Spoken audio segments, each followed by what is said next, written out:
I'm sorry, I'm laughing at the comments here. I just got to throw these up. Hi, I'm Brian O'Shea. Welcome to Investigate Everything.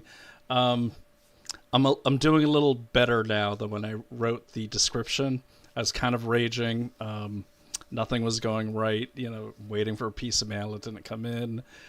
I got a bill for my upstairs neighbor, and it's not my bill, but they almost shut off my lights. Just one of those days. So doing better now. I'm going to be joined, for this mainly commentary op-ed style episode. It's just there's so much information just pouring in that what do you focus on? Now, thanks to do not comply _ do not comply. I got a great lead on Kathy Hochul. Once again, she's an idiot. She is the governor of New York, where I am a 50% resident. And she was trying to defend climate change programs. Now, let's just dive into it. The left, we'll start with them. And don't worry, my brothers and sisters on the right, I'm going to dive into you too as well. The left, it's honestly, their brains are broken. When I was in propaganda for an unnamed agency, if you will, I dreamed of having as much success as whatever forces there are on the neo-Marxist, left, liberal, whatever you want to call them, those who are not us. I dreamed of having so much success. I mean, the goal of covert influence is to set the canvas, okay? Some of you might know covert influence as psyops, but it's to set the canvas, to basically tune the brain, social engineer the brain of the masses, where you could put anything on that record player you want, that record player being a successful covert influence campaign. They've done it because if you go to Blue Sky and you see what these people will defend, Blue Sky being the dark X, if you will, I haven't even looked today. They're probably defending the reason why the ICE shooter shot two of the immigrants or illegal aliens, I'm not sure what they were, the very people they swear to protect. They're probably coming up with some reason to say he was justified. Okay? It doesn't matter. And that's why I tell people, don't try to reason with these people. The people that are that far gone are that far gone. There's the idea in first aid, when you go to save a drowning man, if he or she continues to fight you where you're going to get pulled under, you have to let them drown. And some people, you just got to let go. You're not going to reach them all. Talking to you, dear wife. So there's that. But we expect that. They've been, with the combination of the vaccines that most of them took multiple shots of, to constantly being right, constantly being in a world, even under Bush, where they were right. Because they had the academics and the scientists and the legacy media and Jimmy Kimmel telling them that they were right and they were good and this is the right way, and convincing them that everyone else that doesn't agree with them is wrong. Not only wrong, but dangerous. Dangerous. So that's really easy for us to look at and point the finger and say, oh, they're so stupid. Now, let's get to you, my right-wing brothers and sisters, not the ones on this show, because you guys that come to investigate everything, you're here to investigate everything. I love your questions and answers, everything like that. You're asking the right questions. You're doing investigations the right way. You're starting at the scene of the crime, you're collecting facts, and you're working out from there. And that's how you do an investigation. That's how you do intelligence. How do I know? Because I've been a professional investigator for a long time. I've done 11 murder cases for defense teams. I was in the intelligence community, mostly tactical or what I call stractical, for almost 2.5 decades of my life. I'm trained. I'm a pro. I can say this. I can say it with a high degree of certainty and confidence. It's not being cocky. It's just those are the facts. I'm a trained information analyst, if you will. Doesn't mean I'm better or smarter than anyone. I'm just trained. okay, and effective, and I've been very successful. I've made a living doing this for my entire adult life. Why am I bringing that up? Well, I don't want to name names, and I won't, because I don't want to get pulled into this mix. But Charlie Kirk, God rest his soul, he was assassinated.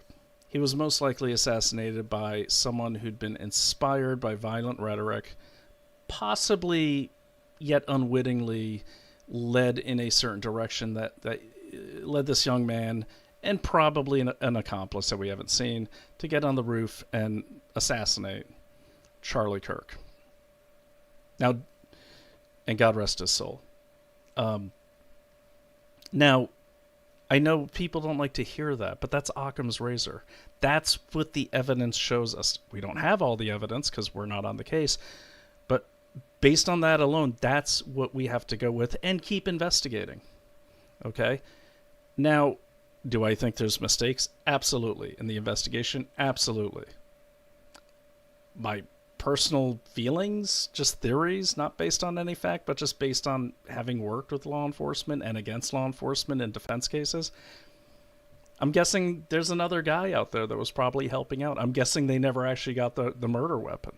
We never saw it come off the roof. I'm guessing that Pam Bondi, just like she did with Epstein and everything else she does, was so desperate to win some MAGA love, because she doesn't have much, that she wanted to catch this guy, catch him quickly. There's a lot of pressure also to produce a suspect quickly to show how much better the Trump administration is than the Biden administration in enforcing the law and, really delivering on campaign promises. But you see, the Trump administration doesn't have to do that. They're already doing it. They're already so far ahead of the game. I love Donald Trump as a president. I think he's great. I've actually met the man. He's a super nice guy. Doesn't mean he's a good president, but based on what we've seen, based on the evidence, he's maybe the best president we have ever had. Okay, so back to Charlie Kirk. What happens? In hours after Charlie Kirk was assassinated, we had people on the right coming up with some, I'm just going to say it, really stupid theories. And they're really stupid not because I don't agree with them, because they're based on no facts. They're based on theories that these people continually try to prove as right. And there's a lot of people going along with saying, yes, it must be this people from this certain country that did it because that influencer said so, and I trust that influencer. Well, influencers, they're like consultants. They're as good as their last project. That's a saying in consulting. You are as good as your last project. And when your influencer starts telling you things and starts telling you to trust them and stops giving you the facts, doesn't give you citations, they use themselves as the source, you need to move on or you're going to get as stupid as they are. Okay?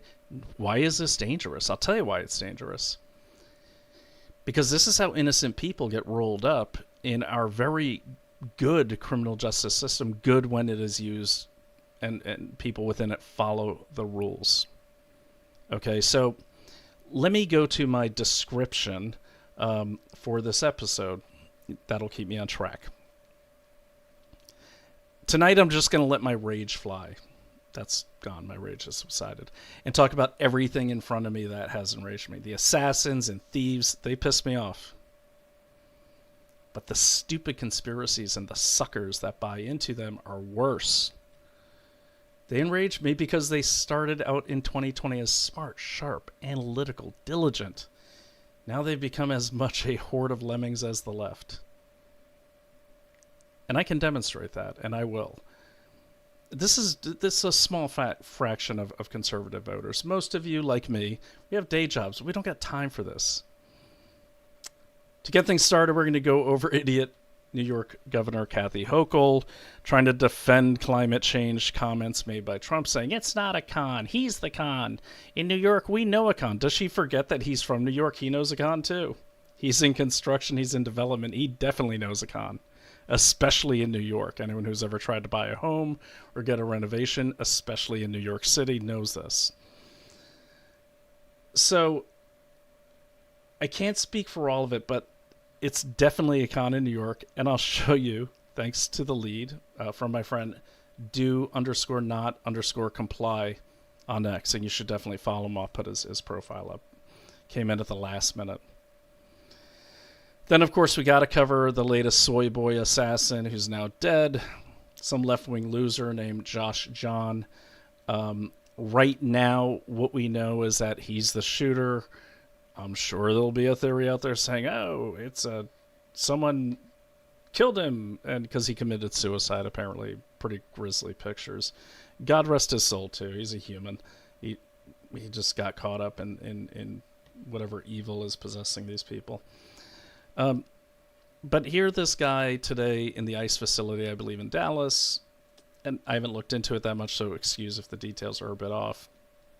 I'm guessing he was trying to defend or ideologically defend illegal aliens or immigrants, whatever certain groups are, by shooting at an ICE facility. Well, he didn't get any ICE agents, but he took out 2 immigrants or illegal immigrants. I'm not sure their status.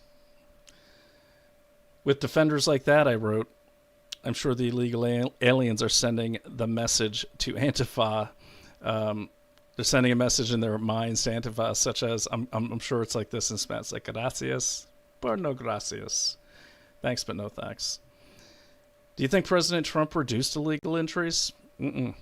Wait till word goes around in South and Central America that north of the border, you not only have to look out for ICE, you have to be careful being around the people who claim they're trying to defend you, because they might shoot you.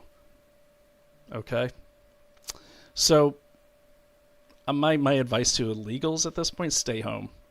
No one's really coming through anymore, but if you've got designs on getting through, I'd stay home. Your lives might depend on it, and you're probably in safe hands if you get turned back at the border. I mean, we have a place now where the upper middle class are shooting people because they're crazy. Okay? You might be safer even in your really horrible countries, wherever you come from.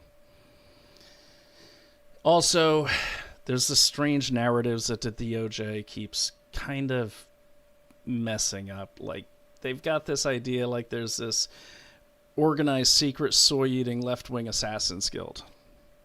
Now, are there left-wing assassins? Of course, obviously. We've seen them. Are they all inspired by the left-wing media's violent rhetoric? Absolutely. That's undeniable. It seems to be the case for all of those that are inarguably assassins, and that's the key word, inarguably. But see, not all the assassins, I think, are assassins. None of the recent ones, it's pretty clear that they're involved or are the assassins. You know who I'm talking about. But do they all go to a secret lair in Portland where they learn to engrave messages on bullet casings and always seem to have love notes of some weird sort tucked in their socks at court? I doubt it. But so many on the right are buying it. And you know what's happening when people on the right start buying into these unfounded theories? The left starts parroting them as sources. So here's my word of advice to people who are following theories that are unfounded. And by unfounded, I mean unfounded. Hearsay about a secret meeting in the Hamptons, and that is not evidence. That's hearsay. I knew a guy who knew a guy that was there. That's hearsay. That's a theory. Might turn out to be a real theory, but it's a theory. It's not a fact. I don't care how much you like the influencer and how much they've done well in the past. It's a theory. And here's the problem. In investigations, if you don't stick with the facts and let them lead you to possible theories, if you start with a theory and start trying to prove that theory, you're going to prove that theory. There's enough stuff on the internet to get multiple sources to prove whatever theory you want. But are you investigating the crime? Or are you just investigating your own theory and your own assumptions? you decide. So look, lots to talk about. Stick with the facts, even through the rage. I was really, really just devastated by Charlie Kirk's death, more so than I've ever been for anyone who hasn't died in my immediate family, and in some cases more. I think what I saw there was not only the death of an incredible leader in this country and a really brave young man, and he seemed to me to be a pretty pure soul. That was devastating. What was really devastating was that our country is here now, and we don't have to be. All we have to do is stick to the facts. That will lead us right to the light we need to be in. All right, guys. Got that out of my system. So I'm going to bring on my friend. Hope you don't mind me having a co-host again, but I just love his opinions and his way of looking at the world. You guys seemed to like him last time, so I'm going to add Bill Stebbins to the stage. He also is, we work on several things together. He's been on many times. I really like Bill. He is a retired lieutenant colonel from the U.S. Army. He was in kind of like the war planning section in the Pentagon. He also teaches a Bible study course, and I've got to say this. I was driving from Brooklyn to Salem the other night. That's a terrible drive.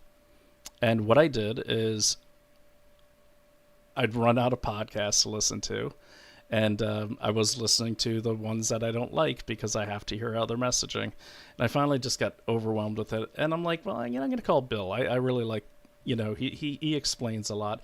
And I was able to ask Bill questions about the Bible that I've always had my whole life. I'm a confirmed Catholic, and he's the first person in my life that could answer these.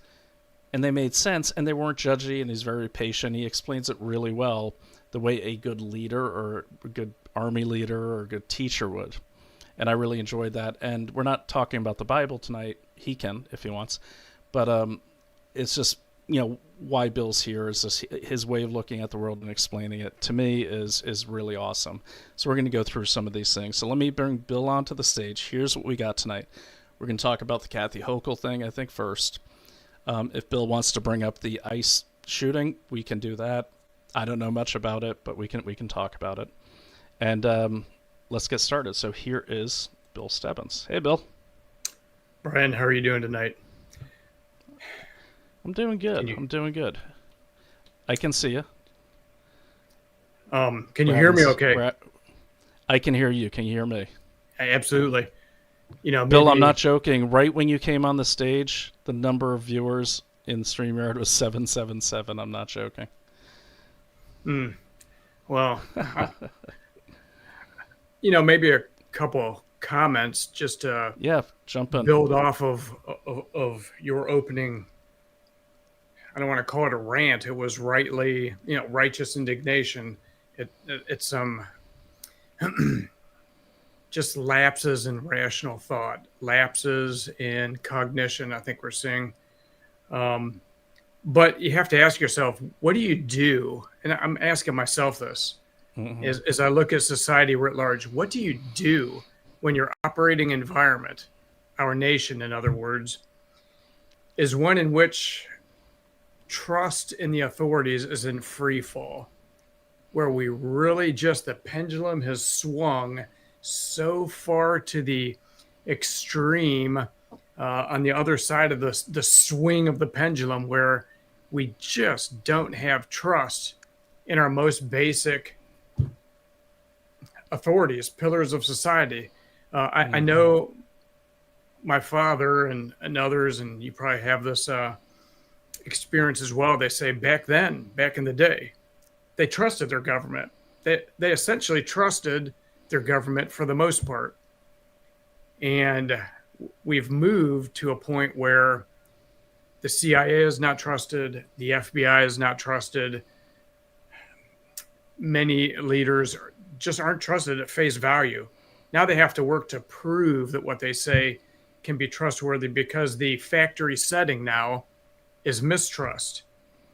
And I think that part of what we're seeing in the media, when you have now social media, X, all these platforms, Rumble, you name it, anyone can have their own radio show, for example. It's like anyone with very little money, very little technology can suddenly have your own radio station. You can have a nightly show.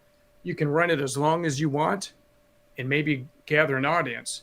So I think when you couple that with a lack of mistrust, then suddenly you have this fierce competition for clicks. You have this very fierce fighting for follows.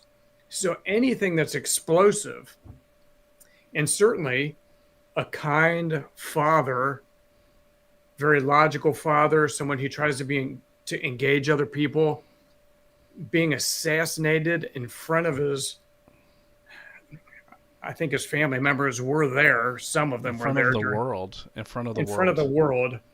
When that happens, suddenly, good, bad, or indifferent, and in many cases it's bad, folks that are in this new emergent grassroots media, they jump on that, and that is fodder for explosion in follows if they capitalize on it.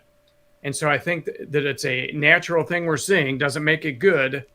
And so then when you couple that with everyone now can look at everything in your show, investigate everything, that premise is good. That is absolutely a correct modus vivendi. However, what happens is, and you've seen this as well, I've seen this in the military, folks see this in many different realms of life, that you'll have a situation that occurs and someone could look at it from the outside and just look at certain elements of the situation that occurred, come up with a false narrative and run wild with it, when you know details X, Y, and Z had nothing to do with that event. Right. And so now you have the trapdoor theory, and you have no exit wound in the back, and you have where did the bullet go, and was it a drone, and some kind of drone was spotted, and maybe it wasn't even around, and they embalmed him so quickly, and the autopsy was on and on and on, and it really reminds me of Iraq. So 2 deployments to Iraq. One takeaway, or a big takeaway from my time in Iraq, not to throw their culture under the bus, so much about Iraq I loved. And I there were things about Iraq that I thought were amazing, to be quite frank, and met some very wonderful Iraqi people there. However, they would even tell you that their society is awash with rumor mill. Rumors spread like wildfires throughout Iraq. Really? I've never heard this. Go ahead, do tell. Spread like wildfire. And so among the Iraqi dangerous. Population. Absolutely. And they were the ones that told me about this. What kind of rumors? Any type of rumor, if there's an emergent leader in a province, all kinds of rumors about his background, his business affiliations, maybe a little soirees he's having off to the side, or on and on and on. And the rumor monster in Iraq was ferocious. And so very difficult when things are occurring and attacks would occur, or initiatives from, say, the U.S. and maybe USAID at the time, different kind of initiatives to help farmers or whatever it is, combating the rumors that would spawn was almost impossible. And now I'm seeing that in the United States in a way. Did you guys detect, we won't go too far down this because I know people want to hear about the other things I promised, but we should do a whole episode on that. But did you guys detect foreign influence or other influence, or even internal, like, political rivalry influence in these rumors? Well, it like depends. as the origin. I think that the interesting thing is, if you're not a native speaker, then you're relying on translators, and you're getting things secondhand, and it's very, very difficult, if not impossible, to distill that level of understanding. And so you don't know, the interpreter that's telling you what that graffiti says and what these people are saying at the market. Does that interpreter have an agenda? And are they trying to manipulate because he's working for you and trying to control the narrative? And so then you would try to perhaps have 2 different interpreters that play off each other. On and on. It's such a game of chess. And I would just say that we often failed at it. We largely failed at it.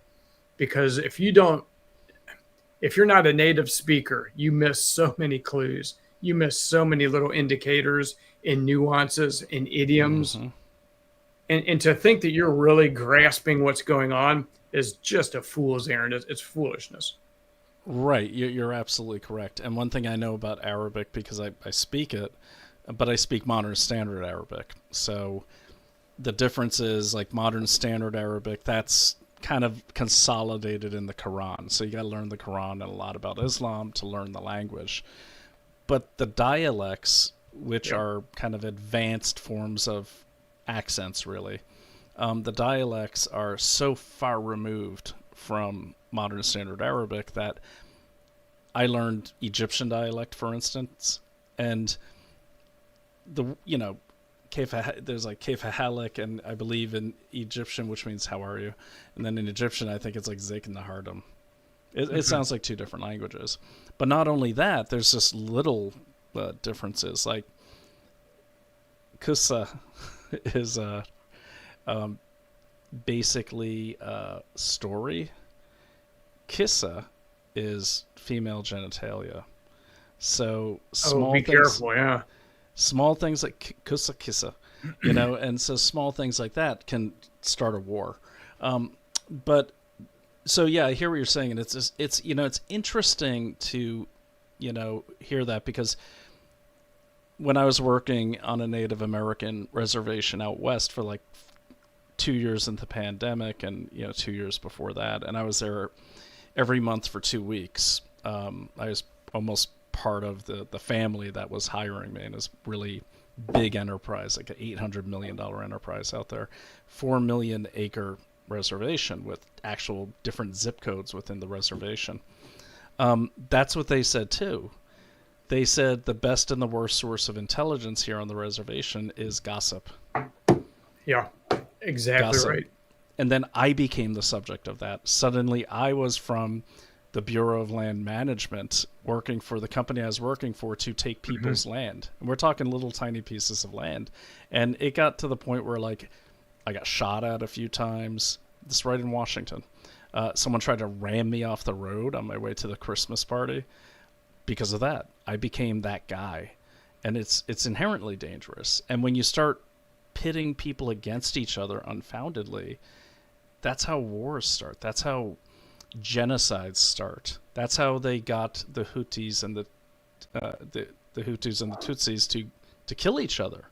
They just let one believe that the other was better, and that was to keep them divided, and that way they could control them, the Belgians, and they ended up having one of the worst massacres in human history not too long ago, relatively speaking. So I guess what scares me about what you're saying is we used to be an intellectually sophisticated society. Right. We used to be a society that was not, vulnerable to such ridiculous ideas that we just run with them and then bring it into the streets. Because now we're evolving into the streets. It's going to the streets now. It's just a matter of time before legitimate right-wing people start assassinating left-wing people. I don't want that to happen, but it's going to, because that's how this goes if something doesn't change. And but I guess that's part of the reason I've been so dark the last couple of weeks. Like, I'm so disappointed in the left and the right. Like, these are educated people. Like, and I think the biggest problem is, too much time in front of screens. And not getting outside and just talking to their neighbors. Not getting outside. And it's turning people into, kind of like a-holes too, because people would talk to me in a way like no one would ever talk to me that way in person. And my upstairs neighbors, they got their flag, their rainbow flag. They, the guy up there, he sometimes looks like some sort of a pirate. I don't know what he's wearing. He's an artist. I don't care. He's a nice guy. What he does is what he does. He's 25 years old. My neighbor right over there, he's in his pushing 80. And he's a hardcore socialist, who worked on the docks in Massachusetts. He's who I go to fix like anything in my house because he has every tool known to man.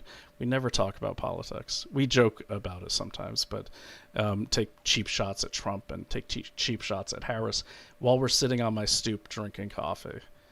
And so there is this window that I think people get in that makes them really sick. And if you look at like the latest shooter, right? What is that guy's name? Josh John or something like that. Mm-hmm. Or you look at Destiny or that kind of really, I'm not going to call him evil. I'm going to call him violently misguided and brainwashed. Maybe he is evil. I don't know. But they all look physically unhealthy, like they're spending too much time inside. But then you look at someone like, like Erica Kirk or, this guy, Kazin online, these people, they're always tweeting from the beach and outside, and they look healthy and they look like they use their bodies for physical labor or working out, and they just make more sense. But I feel that population is shrinking, and I'm starting to see more people on the right starting to look like people on the left, and that scares me. Absolutely. I think but I think it's all part of an integrated larger strategy for the nation. Absolutely. Again, the book The Naked Communist. If you've not read that, this is an important book to read. The Naked Communist, Thomas Sowell would he frequently referenced that book and said this is a must read to understand elements that were entering into the United States. These were Marxist, communist kind of elements.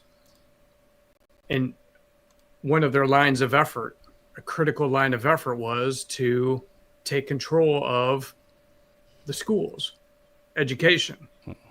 And so when you say we used to be somewhat immune to this, well, there was a time when the nation was a bit more, I would say, churched. They actually had religious faith. They had to go to church. The scriptures talk about the dangers of slander, of maligning people, of engaging in, wagging the tongue and just being slanderous and this whole issue of rumors. When you couple that with a citizenry that has not been well educated, they really don't understand the underpinnings of this national project of the United States. You couple a dumbing down of America with a lack of moral backbone, and then you have a fertile ground for us to grow wild, to follow rumors, to look for these explosive ideas. You couple this with proper grounds for mistrust of the authorities, and then you have an incentivized system where podcasters are incentivized to capitalize on tragic things that occur, whether it's war, assassinations, all these very shocking events that occur outside of normal everyday life, because that represents opportunity to expand their audience. So it's a self-licking ice cream cone. It really is. It really is. And I got to say this, and I was starting to write an essay tonight about it. It's like the right, man, we're blowing it. We got a great opportunity. My daughter wanted to be a journalist and a writer. And then in 2019, my wife got attacked on a global stage. It's almost like she was one of the early experiments for like an attempt to cancel someone. This before the pandemic and all this. And when she saw what Naomi was going through, she's like, I don't think I even want to be in the public space anymore. Mm-hmm. Which is a real shame because she's a wonderful writer and she's got a great education in literature. And so what I told her about 2022, 2023, when there was this rise of the independent media, I said, if you want to get into the media, now is the time to do it, because all the towers are crumbling and there's a rise of this new independent media. And there still is. But like every system, there are those people that have elbowed their way to the front of the line, and they're trying to control who sits on that stage. And I'm not going to say they're as bad as, they're becoming worse than the legacy media we all shout about, because they're just opinions. There's barely any Right. research anymore on our side, with some notable exceptions. I think the redacted news does a good job. I think Steve Bannon does a good job on his nighttime show, and as much as he can. I've been to his place and I've seen piles of that day's newspapers all tabulated, so he knows this stuff. But he also has to have guests, and he has to have a lot of people on, so he can't always really explain things out. But for the most part, like, there's just people shouting their opinions, and there's a bunch of lemmings going, yeah, that's right. And here's a great example. When I was on a case in 2022 to get a grand jury impaneled against the Secretary of HHS and Walensky at CDC, and so as part of this really big, and it's still ongoing, one of the people on that group, very smart guy, he just in idle chatter, he said, well, I think the military is behind the vaccines. And I said, why do you think that? He said, well, I was reading on so-and-so Substack, and that so-and-so brought the receipts. And I said, I looked, and it was just general contracts. And what a lot of people don't know, you do, is the military is always involved in vaccine development because it's a national security thing. Right. And I tried to explain that, and he's like, well, no, not like that. Like, weaponized against the American people. And I said, yeah, but why would they want to kill their own customers? Because the American people are the customers of the military. Okay, without them, there's no need for the military. So why would they? That makes no sense. And he said, well, because so-and-so on Substack put it out. And I said, that's not a reason. Yeah. Okay, but did they give... I looked at that. There were really no citations. He said, but it's so-and-so's Substack. And that was it. And at that point, it was very sad. I was like, all right, man. Well, looks like it's time for lunch, so let's get going. I think this is where we have a incredible opportunity, although it won't gain you any friends, of being neo-Socrates. As you're aware, Socrates was put to death simply for teaching the youth how to ask questions, the Socratic method. And that's true. When we have these shows, and this and this and this rumor and that rumor and that rumor, I think that there's incredible opportunity for someone, a Socratic guest, or maybe even taking clips of these famous shows, these widely attended shows, and freezing it and asking the question. It'd be better if it was live with someone that's propounding these and just say, well, hold on a minute. I got it. That could be, but why would someone do that? How would we know that to be true or not? What would it take for us to know that that was even a thing? And quickly you can cut these things off at the knees, especially, I mean, I lose my mind when I hear commentators talking about like the war in Gaza or operations in Syria or when it was in Afghanistan. And you'd have people say, well, that aircraft, X, Y, and Z. It's like, you don't even understand that aircraft at all. Nope. But yet you have the brazenness to feel that you're going to comment on it. Yeah. And on that note, I'm gonna read a sponsor message really quickly, but I do want to get to our first story, and that is the one sent to me by Do Not Reply, and little right before the show, like 6:30, I was setting up and everything, and putting on a pot roast, because I'm not with my wife right now, so that's what dudes do, is they use the old slow cooker, prefaced by the air fryer. But he sent me this thing saying Kathy Hochul says this, and my reaction, the emotional reaction, is I just wanted to call her a horrible name or something. Then I heard her saying, you'll see in the video, oh, he's a con. We know cons in New York. And where I always find peace is in investigations. It's almost like therapy for me at this point, where I am going to find out before I call her a con, or the person standing next to her, I'm going to look into if they actually are. Yeah. Because we all have done it. I do it often, too often lately, where we lash out on the internet at total strangers, and we feel good for a split second, a little dopamine rush like a video game. And then you kind of feel worse, I think, because you didn't learn anything and you didn't teach anything. So that's why I started diving in. I don't have an investigation yet. I spent 10 minutes on this, but it wasn't hard to find. And I think maybe, just maybe, if people do this more often, including myself, you're not going to stop the other people on, social media, because some of them aren't even people. But if you could get a good minority of people out there doing this, just like you said, cutting off ridiculous things at the knees, then we're actually going to get something out of the internet that we were supposed to get when the internet was launched, and that is learning more about our world and each other. So let me pause really quickly. I'll take you off stage if you need to check on your pot roast. You may do so, but let me just read this. And I actually have the pills. Or do you want to stay on the screen? You can if you want. Whatever suits you the best. All right, so our first sponsor is Up Wellness. Now, I read this kind of like verbatim the other day, not realizing I'd been taking these pills for like 3 months. So Up Wellness is what it does. They have this thing called Golden Revive, physician-formulated joint support. Now, I started taking these things, and they have the ingredients listed here, all natural ingredients. And I started taking them.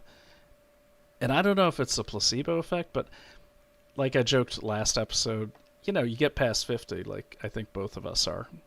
You're probably about 10 years younger than I am, but, you start getting weird aches. You wake up in the morning and you, like Ray Romano said, you have a sprained ankle and you don't know why. All you did was go to sleep. And I really don't know what they put in this stuff. Or, I mean, the ingredients are right here. It's different roots and stuff like that, but man, this stuff works. And so Golden Revival, and this one is called Golden Revive Joint Support from Up Wellness. Now, where do you get it? You just go onto their website and you get it. I'll put the website up in a second here because I don't have it. Oh, there it is. Golden Revive at Daily Clout. goldenrevive.com/Daily Clout. And it's good stuff, and I'm glad, because like last time I felt a little guilty because I was reading it, and I was like, okay, well, I know at Daily Clout they actually do the due diligence on everyone because they're scared I'm going to and cause all the ruckus like I did one time that made me launch the new nonprofit. So the due diligence over there is through the roof. Not to say they didn't always do due diligence, but one slipped through and it really set me off, and everyone's been taking this stuff, and it's really great. But you go to goldenrevive.com and at /Daily Clout. I'll put the streamer up in a second here, and check it out. I really like this stuff. I have a little bowl of vitamins I take every morning. And yeah, I guess it's true. As you get older, you take more vitamins. But I think maybe I should have been taking these vitamins and a lot of these supplements all along. Like, for instance, we talk about collagen. And I didn't know collagen is something your body naturally produces, but it stops producing it when you're 28 years old. Did you know that? I did not know that.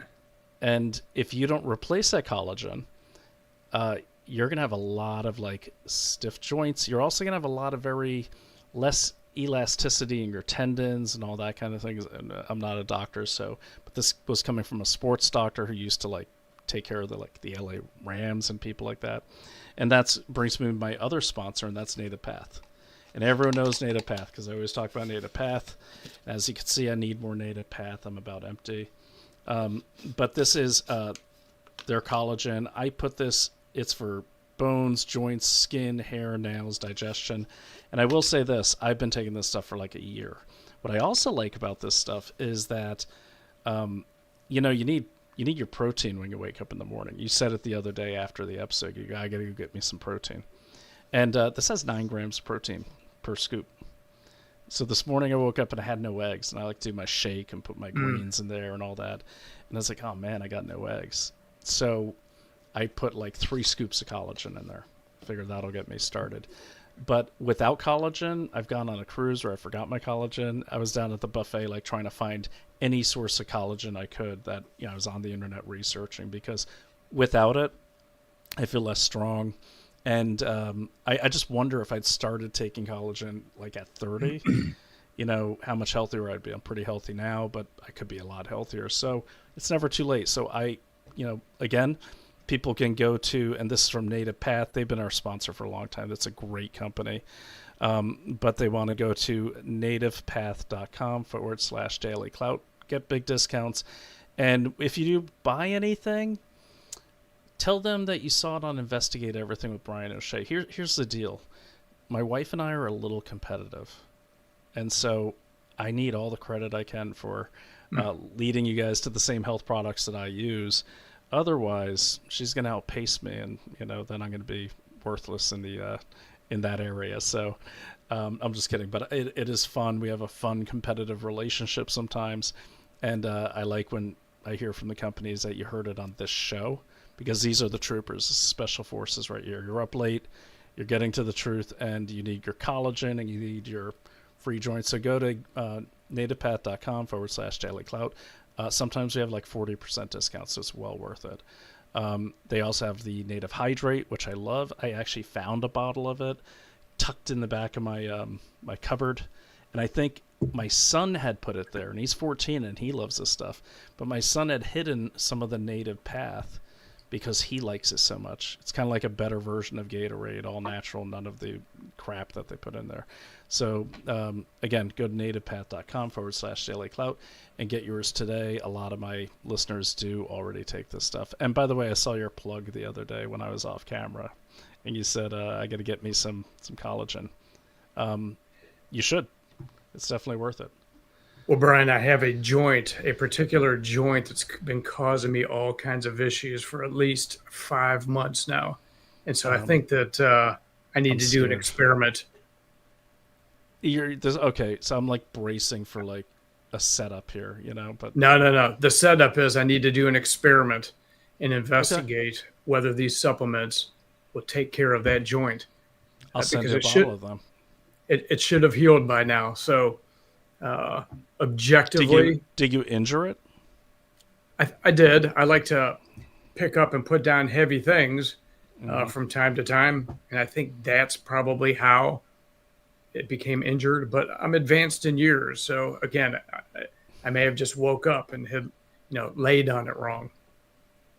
Yeah, or you just you're advanced in years. That's funny. You're in better shape than most people 20 years your junior. But yeah, no, I'll send you some, and remind me tomorrow though, because I always say I'm going to send you stuff, then I forget to. So you got to nudge me.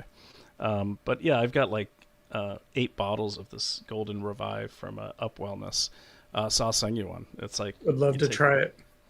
Yeah, it's like there's 30 pills here, so I'll send you 2 bottles. That'll give you a month's supply. All right, so that is that. So, okay, so what saved me tonight from going down the total rage path that I was on, and I was on a rage path, man. The first thing that saved me was going on Brendan, I almost said Brendan Fraser, Mr. Weichardt's podcast, Brandon Weichart. And he's an author. He's been on the show many times. Incredible geopolitical analyst. I don't know if you've talked to him, but man, that guy's smart. And Bill, you could talk to him about the Bible, and he'll know what you're talking about. So he had me on the show, and he had me going over the Luigi Mangione case this morning on his show on America Out Loud. That comes out next week. And to his credit, Brandon said, when we were talking last night, I said, he's like, well, this is like a long line of assassins and everything like that, and starting with Luigi Mangione. I was like, stop. That is not the case. I said, I know that case back and forth. I hear you. There's definitely a lot of copycats out there, and there's going to be more. Luigi Mangione, I'm pretty sure, is not one of them. Not defending him. I started looking into this case before we knew the name. And we walked through my report together, which is over on Substack. And it's the first time in my history with Brandon that I actually knew something he didn't know. And I got to give the guy credit because he's got, 9 books out on every subject under the sun. And he's like, I had no idea, but I can't even argue with this because there's all the sources. And he had me on the show. And then he said at the end of the show, I actually feel better now because something was bothering me about this case and you've laid it out. And I said, just like you lay out things, and it's good. But that's for later. But what I want to talk about is, so let me pull up this thing that Do Not Comply sent me. Here we go. I'm just going to share the screen here. And we're going to get right into it. So, as some of you may recall, President Donald Trump went in front of the UN, and in my opinion, he just kind of laid out the bottom line. I mean, the way a businessman would. Like, hey, look, you're spending more than you're making. Your stuff's not working. You tried the immigrant thing. They're pretty much raping your countries. It's not working. And it's demonstrable. I mean, come on. Yep. I've been to Brussels just 2 weeks ago. Really nice in a 4-block area. You got out of the 4-block area near the EU Parliament. It's a hellscape. It's like Mogadishu. And the same thing in London, where I was just 2 months ago. So I've gone over and I've seen it's not hype. It's really bad. And he's right. Like, I don't know what else he could have said. Like, hey, it's not working. You got to do something different is the gist of it. You're spending money on climate change, blah, blah, blah. That's a scam. And it is. So, but I didn't want to just say that. So thank you to my friend Do Not Comply. Let me call this up. Here we go. This is his Twitter. There we go. All right. All right, so that's him. Definitely everyone follow at Do Not Comply. And I feel bad because he sends me a lot of messages, and I can't always get to them. He always has good stuff, but he said no matter what Kathy Hochul says, we know that the absolute hoax and the scam of so-called climate change uses faulty models and fraudulent science to push its dogma and religion. He's right. They actually will put the thermometers like on the hot tarmac to show like climate change. Yeah. And other New Yorkers save the governor and her little cadre of climate chicken littles. Other much smarter New Yorkers, such as the distinguished individual happens to be the governor's president and whose Manhattan properties pay the bloated salary of the government and her cadre, he's right, know the worst, most dishonest and corrupt state government in the country when they see one. We only have to look as far as the Attorney General of the state and her current criminal investigation for alleged mortgage fraud. Good point. Or look at the previous governor's alleged mass murder during the COVIDiot 1984 psychological war.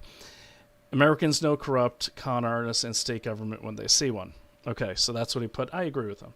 So let's listen to what Kathy Hochul had to say. And I've met Kathy Hochul when I was dating Naomi. She had me running the camera for an interview she did with her. She was, as nice as any politician could be when I met her. Not that smart. Really? So here's what she said. Kathy Hochul here with our Commissioner of DEC, Amanda Lefkin, during Climate Week.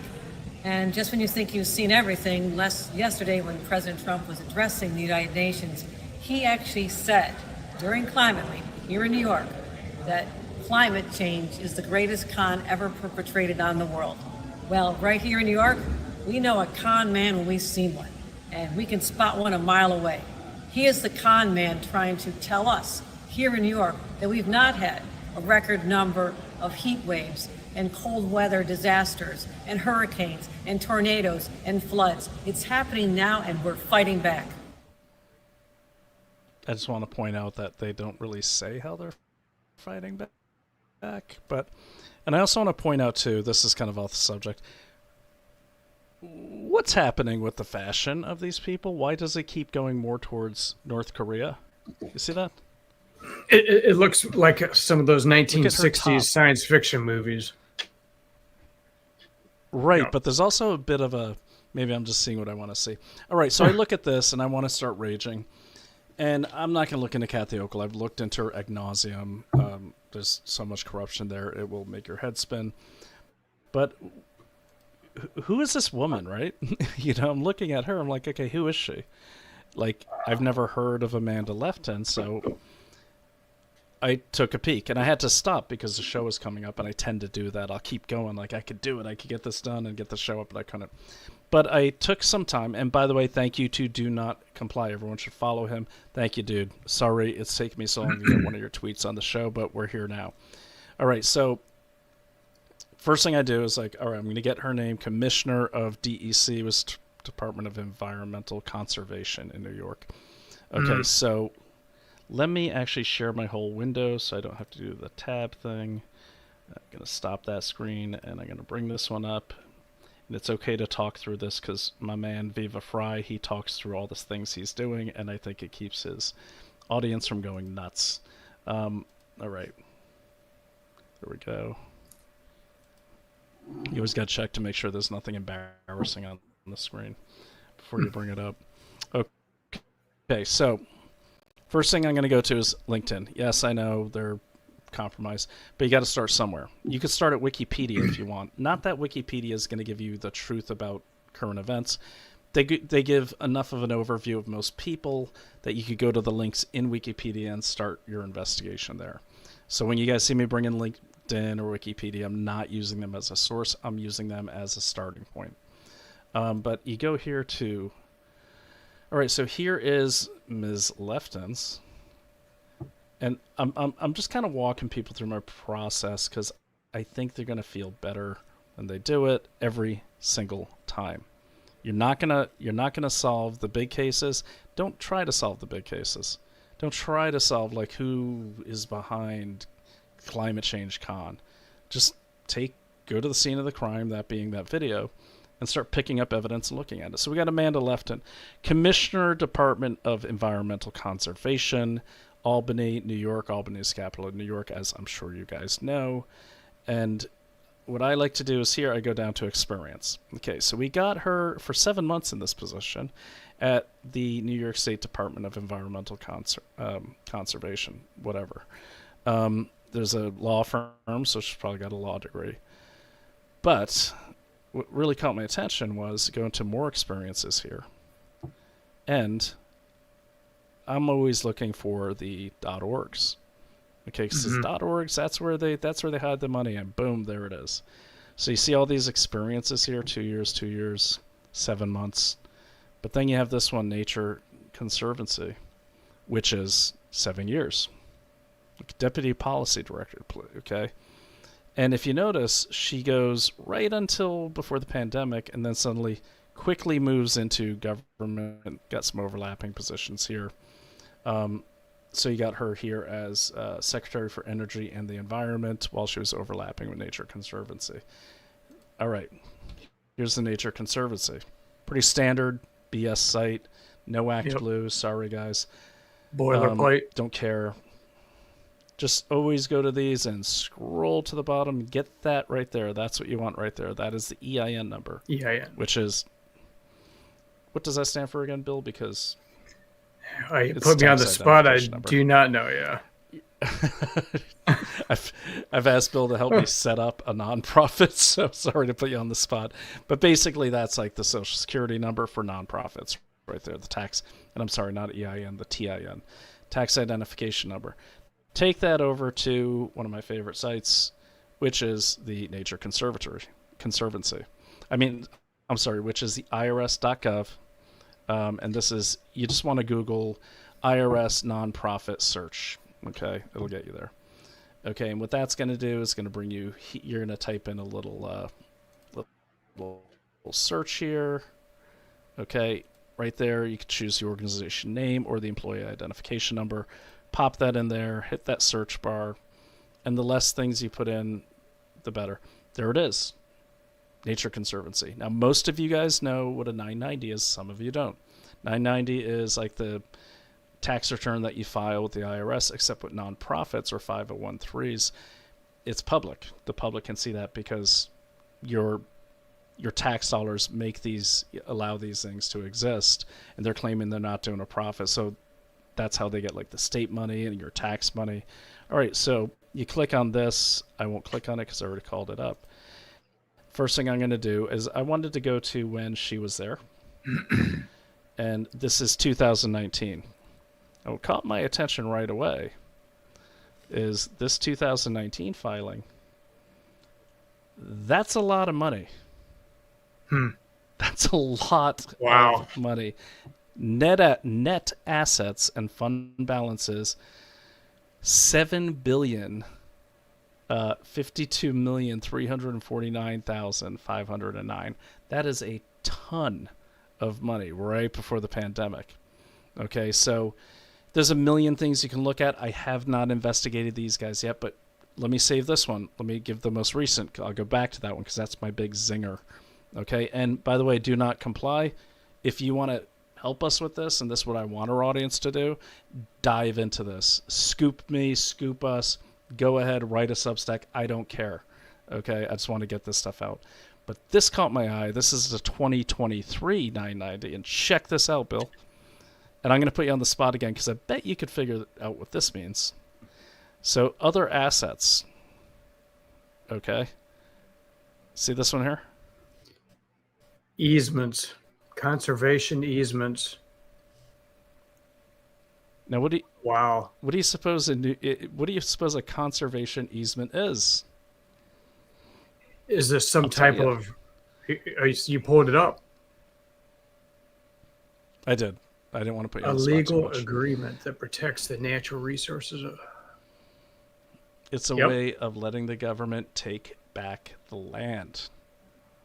And so what they do in New York is they have all these like tax advantages for that. But what they're doing is they're slowly gobbling up the land and centralizing that in the government. Okay, and New York, where I live, even up in the rural, mostly red counties, there's always those people that feel really good about just basically ceding their land to the state of New York government. That's a lot in assets. That's the New York state's. So it says there the landowner maintains ownership. What is the agreement? So then they agree that they won't build on it. They won't develop it. Well, no. They agree that In they will perpetuity. preserve the rural integrity of the land. Okay. Now, here's the thing about New York, because I live in upstate New York and I live in Brooklyn.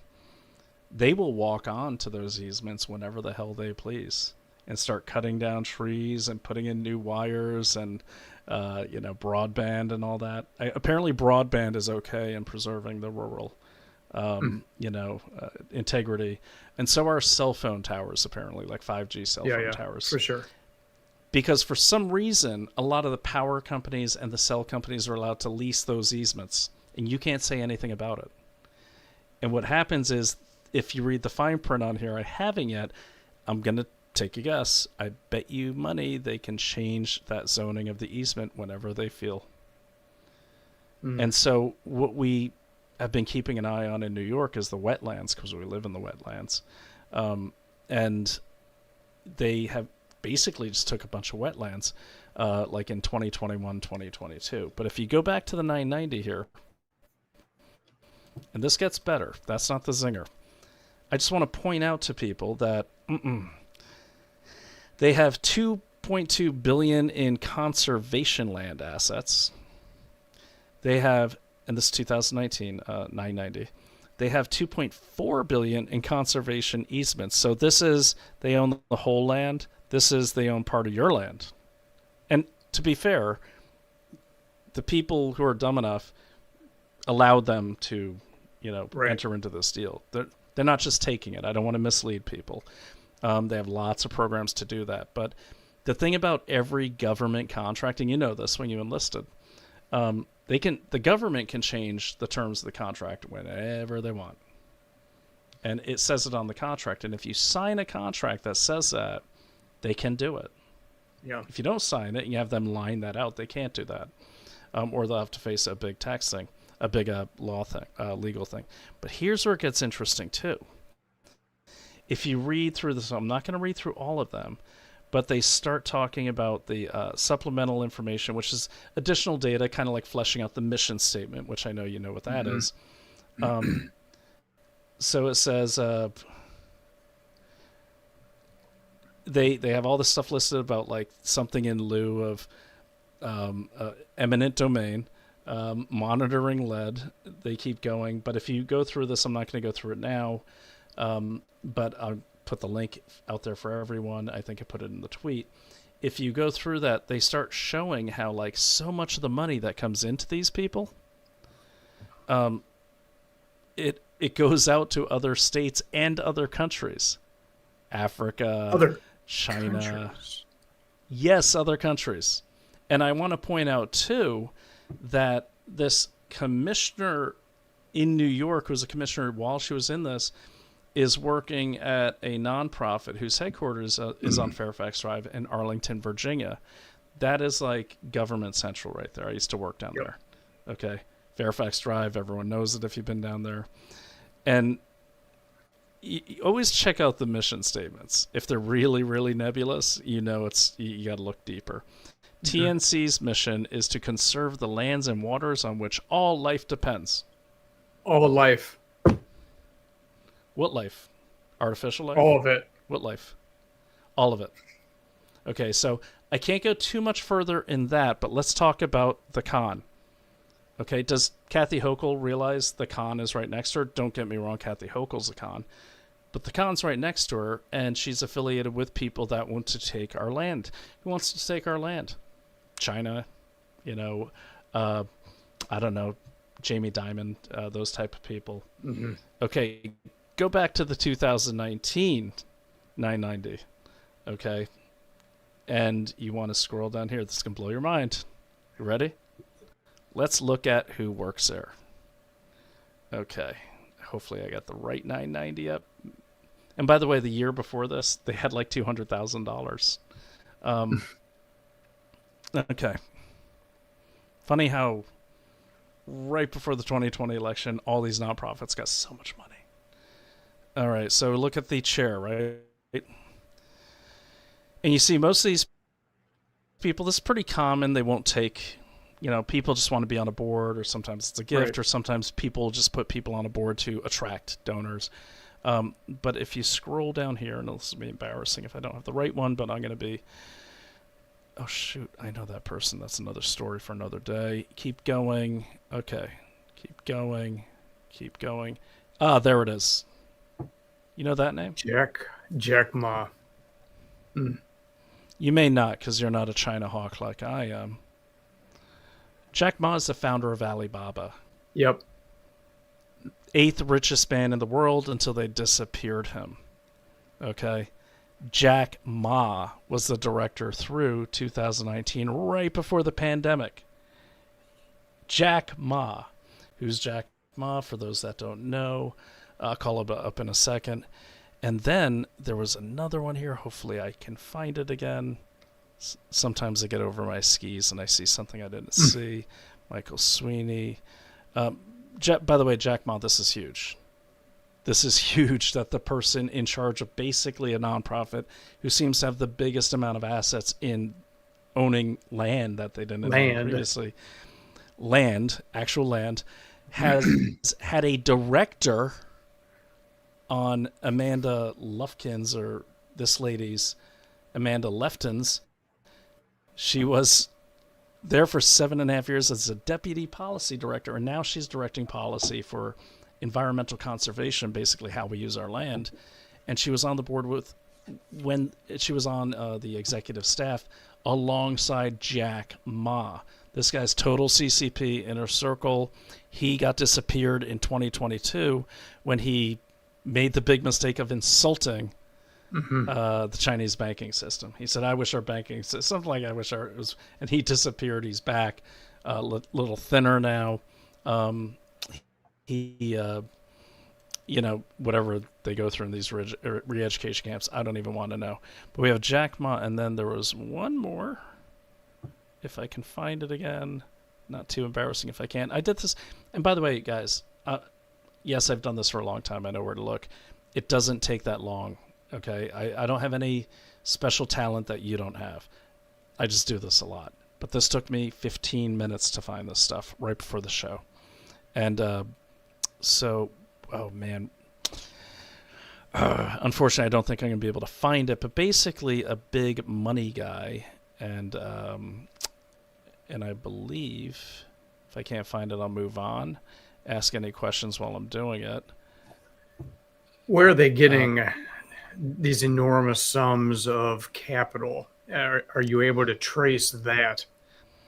Well, there's. Oh, I'm sorry. There it is. There it is. Sorry. You know that name? Ying Wu? Oh, Lawrence D. Fink. Larry Fink. Yes. Wow. Director through 1019. Same as Jack Ma. Right. Larry Fink. I'll be doggone. By the way, all of these dates, this is around the time that we believe COVID started breaking out in China. It's right after the military games. It's also, I believe, the same month that Zoom went public and was somehow magically on the screens of every school in America, and it's a Chinese company. It was revealed by my friend up there in Canada that all the Zoom servers are running through CCP servers. Chinese Communist Party. Jack Ma, Larry... Zoom went public April 18th, 2019. You're exactly right. Well, I'm not exactly right. I said October, but close. Right before October, yep. April 2019. Okay, so guys, that's all I have on that. So I just want to point out to Kathy Hochul, while she's calling Donald Trump a con, he's actually exactly right, because the person she has in charge of basically how New York manages their land, and by the way, with eminent domain, they can take your land anytime they want if they can push the climate crisis. And that's what the climate crisis is all about. And this played out in Denmark and Sweden and everything. If these people can push the government to change laws based on, the Green New Steel, anything like that, they can take your land for the good of the environment. And you should go back, Bill, and look at my One Health episodes, because it's all based on that. It's too far down the rabbit hole tonight. But these are all facts. These are all written by these people, okay? And if you read the fine print on that nonprofit, if you read the fine print in the New York law, that's what the Department of Environmental Conservation is able to do. They can deem something critical to the environment, and you don't own it anymore. It's happened in North Carolina after the floods. Happened after. It's playing out right now on the coast near the California wildfires. Adam Caroll called that early on. He said they're not going to let us rebuild. They're going to take that land. That's what they're doing. Well, how about Hawaii? Hawaii. Don't even get me started. Hawaii's, and there's some, I got direct Arabella connections with the Hawaii thing. It does connect with Arizona, by the way. So if you look at the Hawaii thing, if you look at the, what do you call those big bills? They pass them in December, and I forgot what they call them. An omnibus? Thank you. Go through the 2021 omnibus bill, okay, and just Control F or do the find on page. Alaska and Hawaii, they come up more than any other state, and they're always paired. There's a reason for that. We can't get into it tonight. I do have an episode on that from way back when. But this is something to watch. So she's calling everyone a scam, but while all these people in New York, and there's lots of them, feel really, really good about the environment and all this, and of course I gave up the easement. It's for the, honey badger or whatever. They're going to lose their land because that's what happens. And it's playing out right now like in the Hudson Valley where we have a home. And it's vicious up there. It's vicious what's going on. We had to run some guys off our property. They showed up with a white truck and the extension and all that, and they start cutting our trees. And yes, and I have it on video. So Naomi's like, one thing I love about Naomi is she's a bit of a berserker. Okay, she's not one of these ivory tower kind of former lefties who's scared of conflict. She leaps in a conflict. It's me who's scrambling as the intel ops guy saying, wait, we need a plan, but I got 5 guys out there who throw trees around all day. If this goes to fisticuffs, I'm the guy that has to fight it. So I at least want a strategy. So I get my What Glock. was their reasoning for cutting down your trees? What did they say they were doing? They mentioned the easement. And then she said, well, this is my property line. And I literally pulled like a get shorty move. Like, I would never wear a gun in my front belt because it's inefficient. But I did under my coat. And so while she's talking, they were like, they're polite. You know, keep in mind, these are contractors. They're not the government agents. They got the contract. And she understands that. But she's letting them know. And I don't think they're used to that. Because up there you have like locals, and then you have summer homers, or what they call leaf peepers. Okay? And the summer homers, they come up 3 months a year. They try to change all the policies. They have money. And then they leave, and then we're stuck whatever mess they leave behind. So I guess they must have figured she was a leaf peeper, which she kind of is, but she's Naomi Wolf. And she was like, I mean, I was impressed. Like, these big dudes, I wasn't scared, but I really don't want to fight them either. And we are kind of in the middle of nowhere. And so she's in their face, and they're like, hey, you know, and she goes, according to the law, blah, blah, blah, blah, blah, blah, blah, blah, blah. And she's just rattling it off. And they looked intimidated, but then they got their footing, and they're like, well, you know, we got a contract to do this under this. He starts reading the authority. So I pulled the Hollywood move, dude. I just put my hands on my hips so they could see the gun. And I said, guys, I think maybe another day, maybe come back with a lawyer or something, be a good time. And she's like, yeah, come back with a lawyer. And they're like, okay. Like, they're not getting paid enough to, like, they don't know what's going to happen. Like, there's nothing around us. And I didn't brandish it or anything. I just let it be seen. But I saw the eyes go, okay. And so then we're walking. She's feeling very good about herself. She goes, I got those guys to back right down. I'm like, yes, you did, honey. But honestly, I think she would have, even without me. But, you know, I was like the big red-haired guy in Braveheart with the axe, you know. But anyways, they were talking about the easement, and that's what they do. And they do it up there because in that part of New York, people are very, very poor or very, very rich. Okay, we're somewhere in between, but we're land rich and cash poor. But and they don't know. Like, what people don't understand about New York, it's a big state, and most of it is rural. And it's not that these people are dumb or uneducated. A lot of them actually came from the city and moved there to find a better life. But they're working. They're busy. I mean, even if you don't have a full-time job, just keeping those Ichabod Crane-style weeds down is a full-time job, and fighting the bears, as you've seen. So it's wild country up there. But that's what they were doing. So what I want Do Not Comply to do, and all his followers and all these followers, I want all of you guys, go ahead and dive into Amanda Lefton and that nonprofit called the Nature Conservancy. And if you do a good enough report, I will put it out on my Substack. And I did lob this over to the team over at consumerdiligence.org. As you know, I'm involved with them, and they're doing a great job exposing all sorts of graft, even at this level. Okay, so go ahead and do that. Check it out. And if you email me, hashtag, this show episode, or from your show, just something so I see your email, and you have a good report that's well sourced, I will put it on your Substack, make some money off it, of course, because it's a lot of work. But I'll retweet your Substack. We'll talk about your report, because I just scratched the surface. That was 15 minutes. There's a lot in there. That's a lot of money.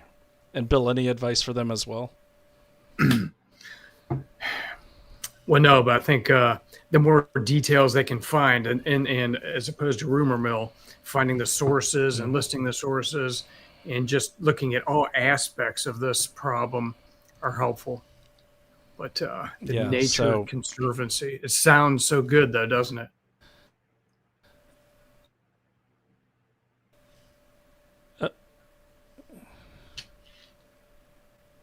Oh, yeah. Well, look, here's something I've realized in the last 4 or 5 years. I mean, I was a government guy. Like, I wasn't pro-government. They just paid my paycheck. So I wasn't researching my employer because I could see everything. And I'm like, okay, well, I don't got time for this. But when I had time with the lockdowns and I was still getting paid by a client, I started looking into things going, oh, man, they were right. Like, oh, there is some corruption. Oh, my God. So what I learned is, that's a great picture. I'm just putting his profile up. But what I've learned is, what do you bet this guy's Norfolk? Either Navy or Marines? What do you think? Do not comply, hop on, and let us know. But, what I learned is anytime, look, if you want to start hunting corruption, and it's not just the left, the right's in on this too. Like the former governor of Massachusetts, Charlie Baker, Republican, he's the guy that let CRRC, the Chinese Communist Party company, set up shop in the heart of Massachusetts. He's there breaking the ground with these actual Chinese Communist Party members. How do I know that? Because on the CRRC Springfield U.S. site, they say their party rank on the U.S. site. It's not a secret. He's breaking the ground. So it doesn't matter what state you're in. But I look out for the words eco, and I look out for the words nature and conserve. Because with neo-Marxists, those translates into this. Nature turns into mine. Eco turns into eminent domain. Okay? I'm saying conservancy turns into eminent domain. Eco turns into we've marked this area that we're going to take from you. Okay? But it's for your benefit. Okay? So that was a good one. Great lead. Please follow my man. Do not comply. And that is... We're not going to go too much longer, Bill, but what else did I promise? Do you know much about the shooting today? Do you want to talk about that? I just know that it seems like we're having a concerted attack on ICE facilities. And so I'm hearing this throughout the nation. And this particular one in was it Dallas in Texas? Dallas, Texas, an ICE facility I think it was Dallas, yeah. I think it was Dallas. And I've got some bookmark tweets here, so... I don't know the exact... The facility was under siege in some way or surrounded, and violence of some type has taken place there. No. Here, go ahead. Sorry about the noise. No, keep talking. I was trying to keep that noise from going off. What I heard was Dallas and some guy shot across from another building.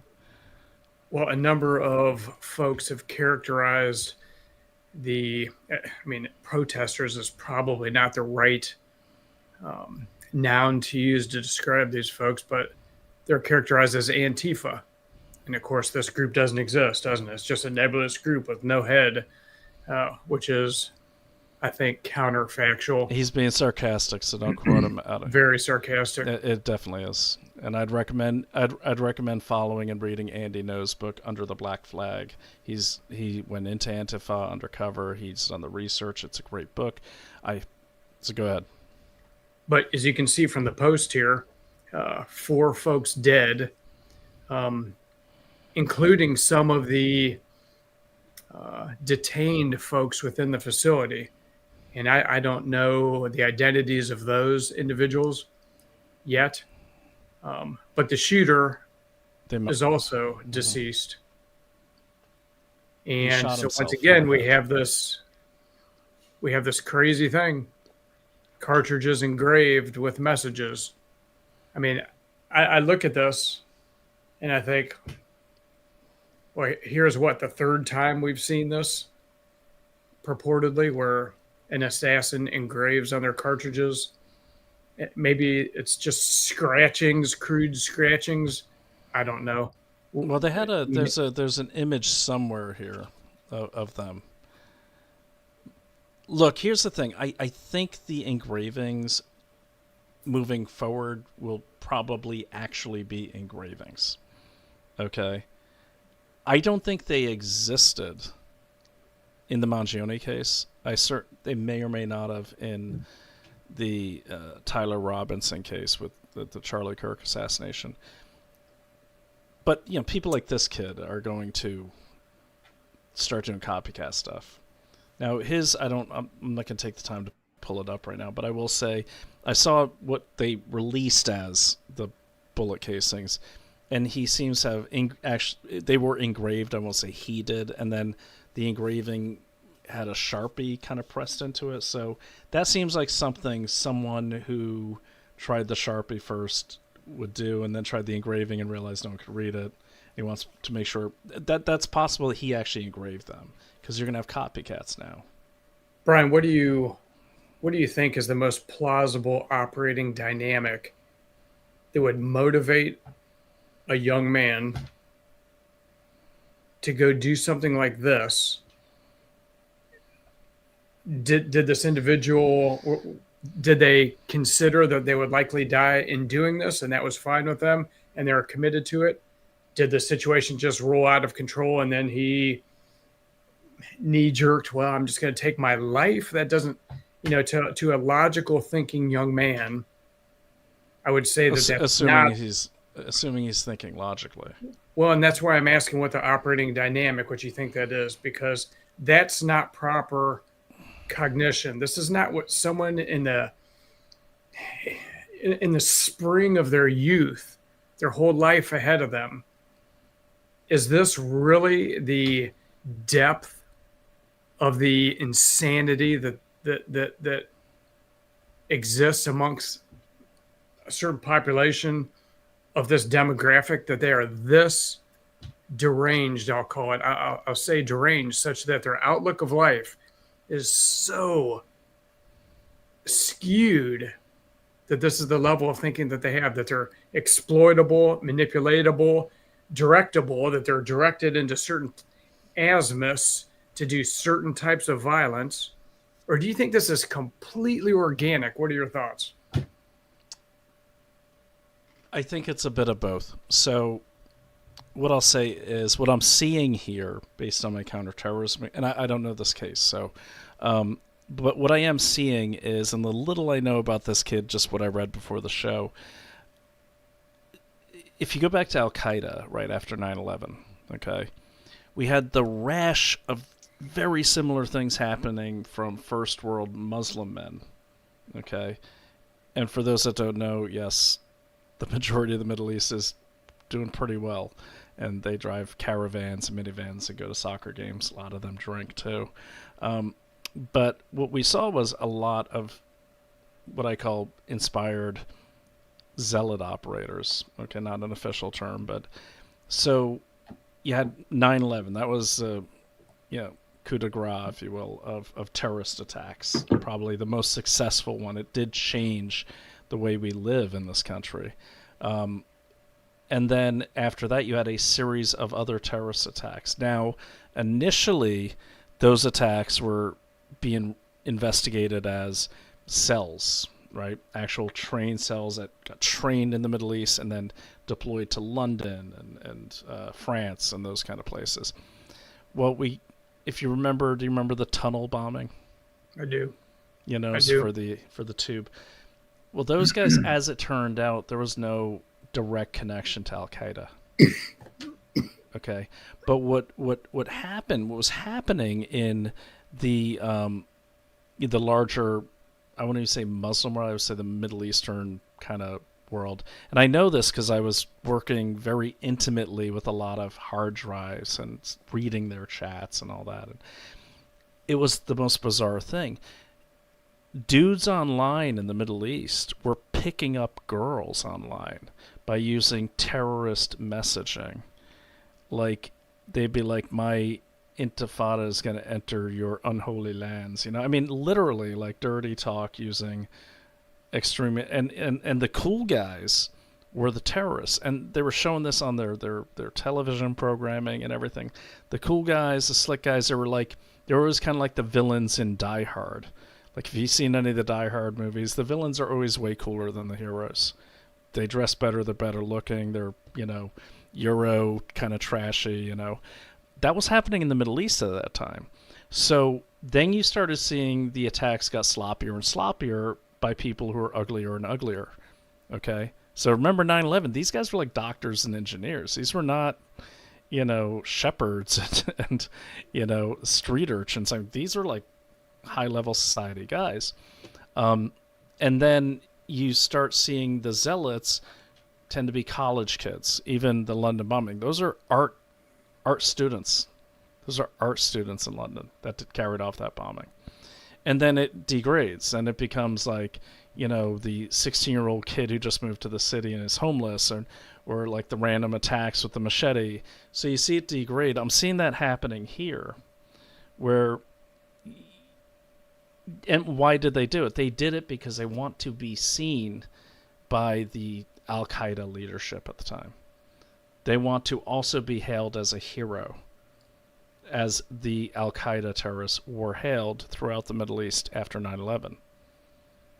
Okay, that's what they want. They want the recognition. Most of these people are functioning citizens, but they're isolated on the inside. They feel cut off from society. They can't connect with society. I could take one look at this kid right here, and I could tell you, this kid, he's probably wasn't a popular kid. Okay, this kid, based on his skin tone and the sunburn he has on the right hand side, probably didn't spend a lot of time outside. Okay, and I'm guessing like many kids these days, very isolated, because they're on the screen a lot. I'm not blaming the screen. I'm just saying, just one look, and I could be totally wrong. One look at this kid, look at his, and then look at the left, the picture on the left. Now, this is a previous mugshot. He'd gotten in trouble before, but on the left-hand side, he's smiling, like it's a game. It's not real to them. It's a game. And then, so to answer your question, I think it's a combination of a massive influx of vaccines in these kids, and I'm not making a political statement. This is my feeling based on the studies I've read. As you know, I've studied a lot of that stuff with Daily Clout, but there's also a huge amount of mental health being pushed on these kids. So if you look at all the shooters, okay, Uvalde just got out of a mental health facility. Albany just got out of a mental health facility. The first Trump assassination in Butler, parents were in the mental health industry. Look at the Charlie Kirk assassin. Mother actually works for the governor of Utah in a mental health capacity. Okay, and usually when your parents are in mental health, they're shoving those pills down your throat, according to what a lot of people have said online when their parents are in the mental health industry. So I'm seeing, I don't know the answer to your question, but what I am seeing is there's a pattern developing here of a certain type of person who seems a bit on the fringe of the popular crowd, probably isolated, probably very alienated, probably over-medicated, and not a lot of social interaction, certainly not a lot of outside activity. Even Tyler Robinson, he, seemed to grow up in a very kind of, not conservative, but kind of traditional Utah type environment. We were outside a lot. If anyone's been to Utah, there's a lot of outside stuff. I love Utah. But as you can see, as he gets into the college age, and he was doing online college, so I'm not going to blame college, but you see there's a lot more focus on the screen and staying inside, and then it kind of warps your perception of what's real. As an example, then I'll give you the mic. Long time ago, remember Grand Theft Auto?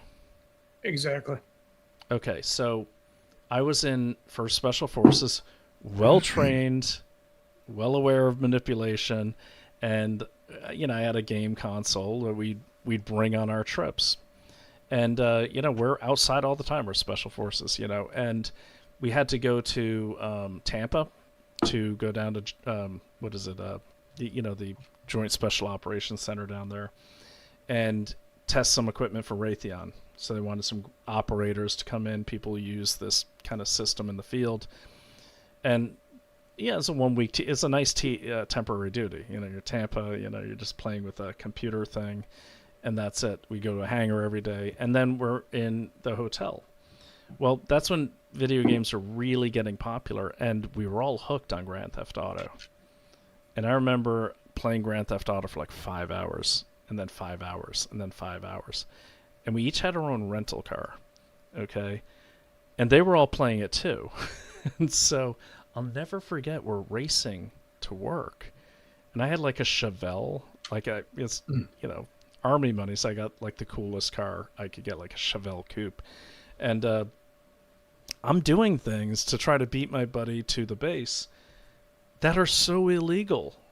But I've been playing Grand Theft Auto, so I'm literally like flying through gas station parking lots to cut the corner and jump over the curb like it's nothing. And I'm like one-handed, man. And I didn't know why I was doing that. And then it dawned on me when I got there. I'm like, why did I just take all those chances and not even get my heartbeat raised? And it's because I'd been social engineering myself by playing Grand Theft Auto. That's the only answer I could come up with. These games were a lot more realistic than the games we grew up with, like, Pong and Pac-Man.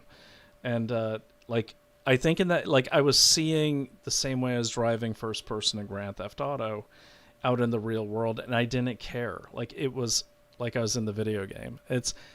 I'm not making it up, and it's hard to really articulate, but that's, I guess the thing that gets me is I wasn't making decisions. I was just kind of like an automaton, like I was playing the game again to get to the fastest route.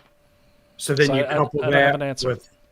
couple that with being a troglodyte, staying isolated in your basement, in your home, not interacting much, maybe getting bullied at school, who knows, maybe being medicated with SSRIs and such that you're kind of unhinged from normal, or maybe,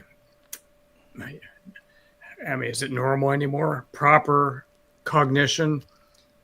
And then somehow you get this heroic idea, this idea of grandeur, and you throw in your lot and think that this particular side is on the side of righteousness, and you can take the law into your own hands. You can take matters into your own hands and do something heroic and have your brief flash of fame. Are you thinking it's along those lines, or? Yeah, that definitely reinforces, and that's where the messaging comes in.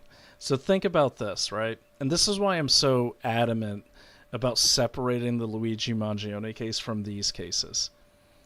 And I would just say, just look at the difference between Ryan Ruth, the second Trump assassin, the guy we are to believe is the first Trump failed assassin.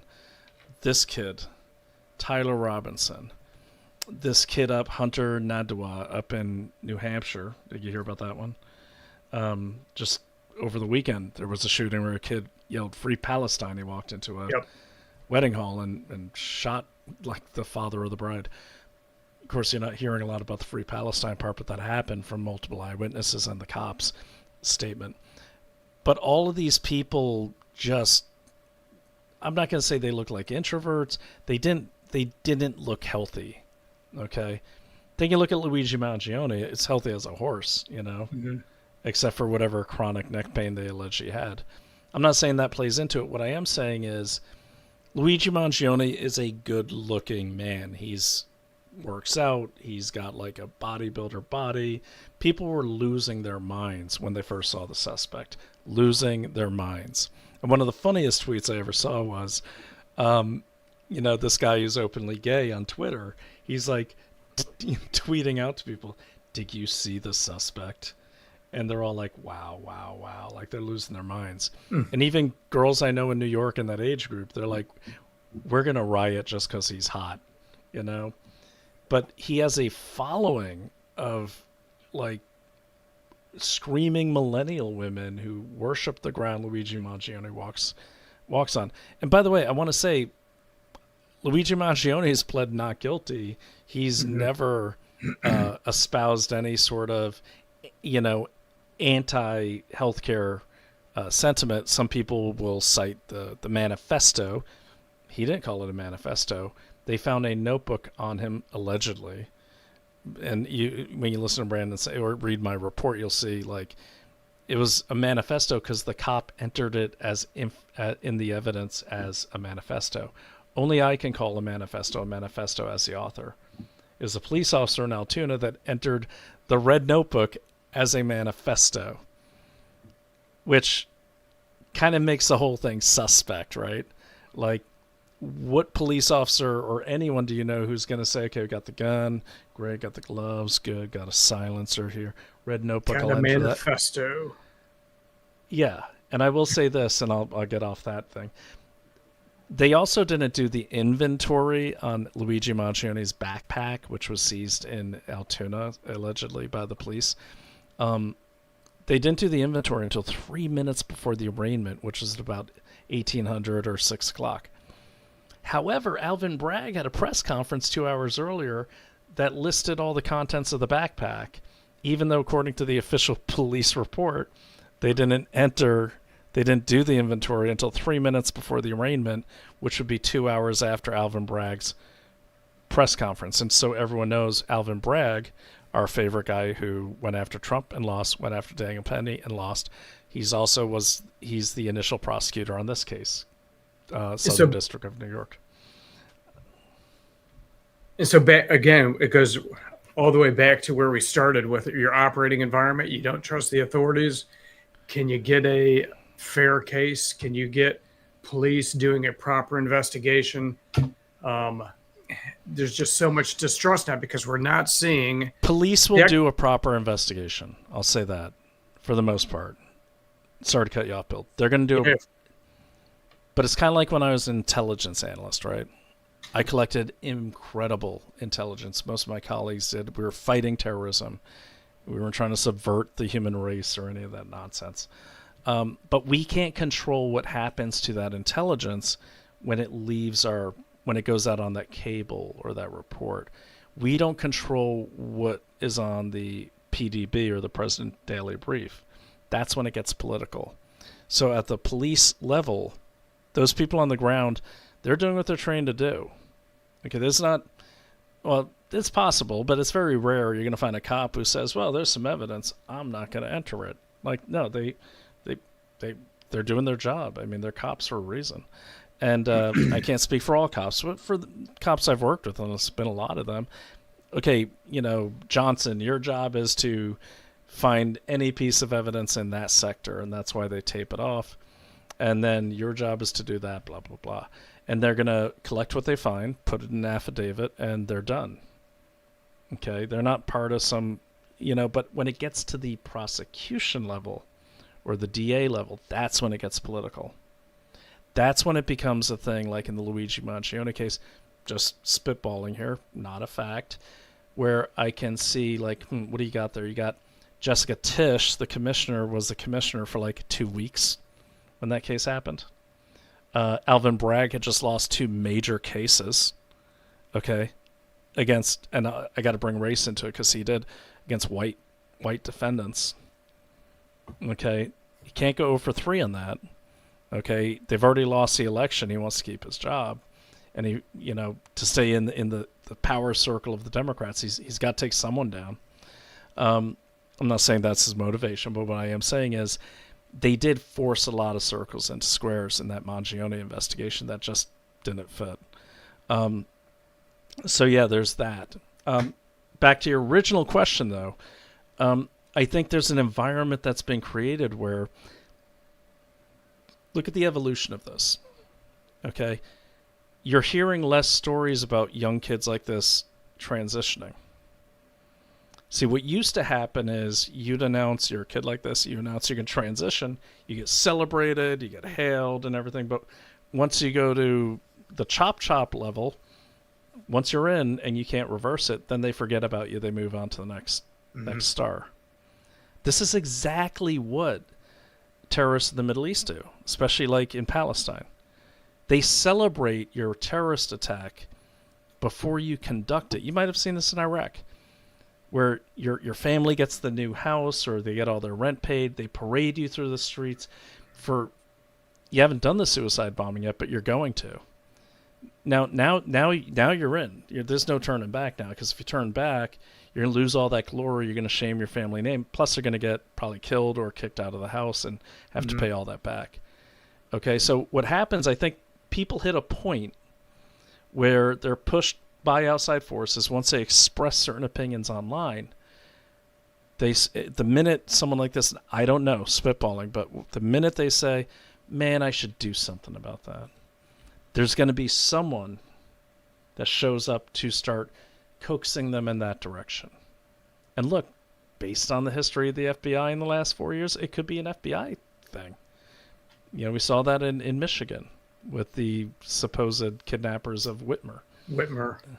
Okay, so, but the point that really, I think strategic investigators or people really processing this case for national security reasons, what they need to look at is that point of radicalization where kids like this go from thinking about doing it to that first public tweet or Discord chat where they say, I'm done talking, or something like that.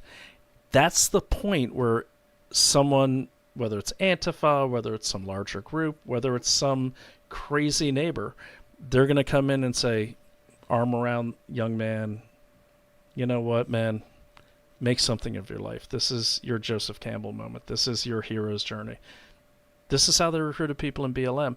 That's the point of intersection to radicalism that really FBI intelligence, the intelligence analysts at FBI, which exists, they're highly disrespected by field agents, but they're good. That's where they should be focusing. Okay?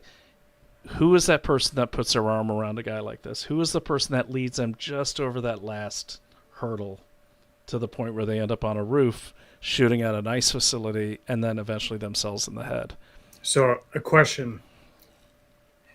So, that presupposes that everyone's wearing white hats. And what I mean by that is, if there's someone there to coax them across the line, and you had mentioned maybe that's FBI, it could be someone else. No, I don't know if it's FBI. I'm just saying we've seen that happen. Right. But then who's at that nexus point? Because have we already lost when it's Palantir surveilling Discord and surveilling certain discussions and content patterns and try to interdict at that level? Because that then advocates for more of a surveillance state to be quietly lurking behind these platforms. And although you and I wouldn't like that in our communications, yet we see that folks like probably the young man on the screen there was discussing things, or Ed Butler, well, that he had no social media footprint. We don't even know if that guy was a shooter. Right. It's like we don't. But go ahead. And so what is the point of intersection? Or another way of asking it is, at what point have we lost the battle for these individuals? You could argue. You could argue that at the point where they're being heavily medicated by parents, SSRIs, they're isolating themselves from society, they're not getting outside.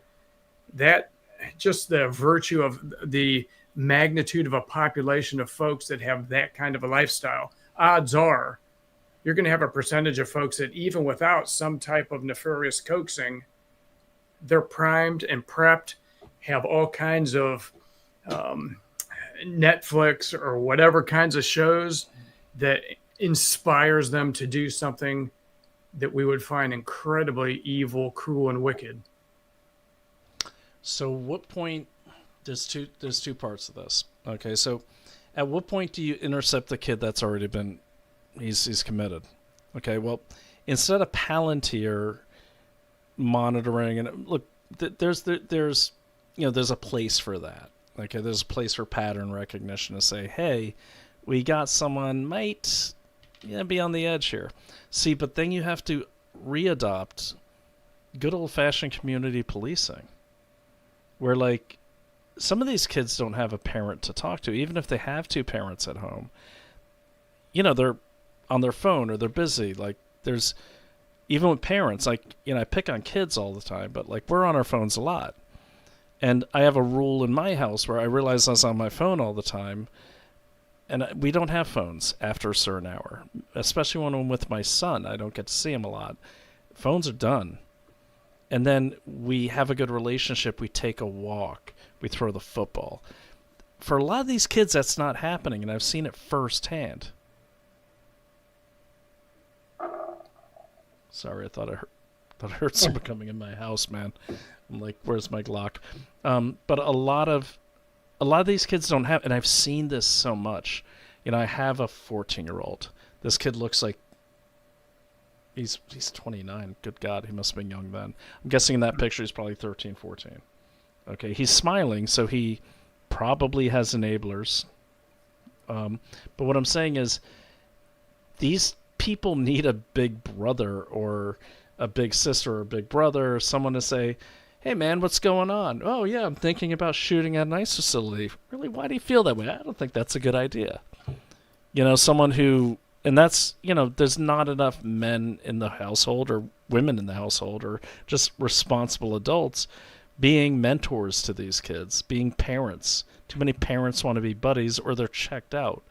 And so what I've always liked about community policing, and you obviously, I'm sure, know what that is, but, for those that don't, that's when the cops used to walk down the street.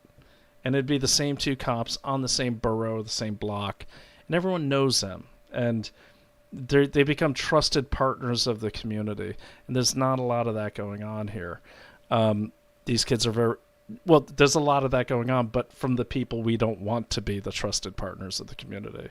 You see, the groups like Antifa and whatever other group is out there, and there's bigger groups. And even in the Middle East, they were doing this back in the early aughts. Even in the Middle East, they stopped in the government, law enforcement, or even real community organizers. They just stopped interacting with the community as much. And that created a gap of influence. And the people that fill that gap are always the opportunists. Opportunists are terrorists or idealists or extremists.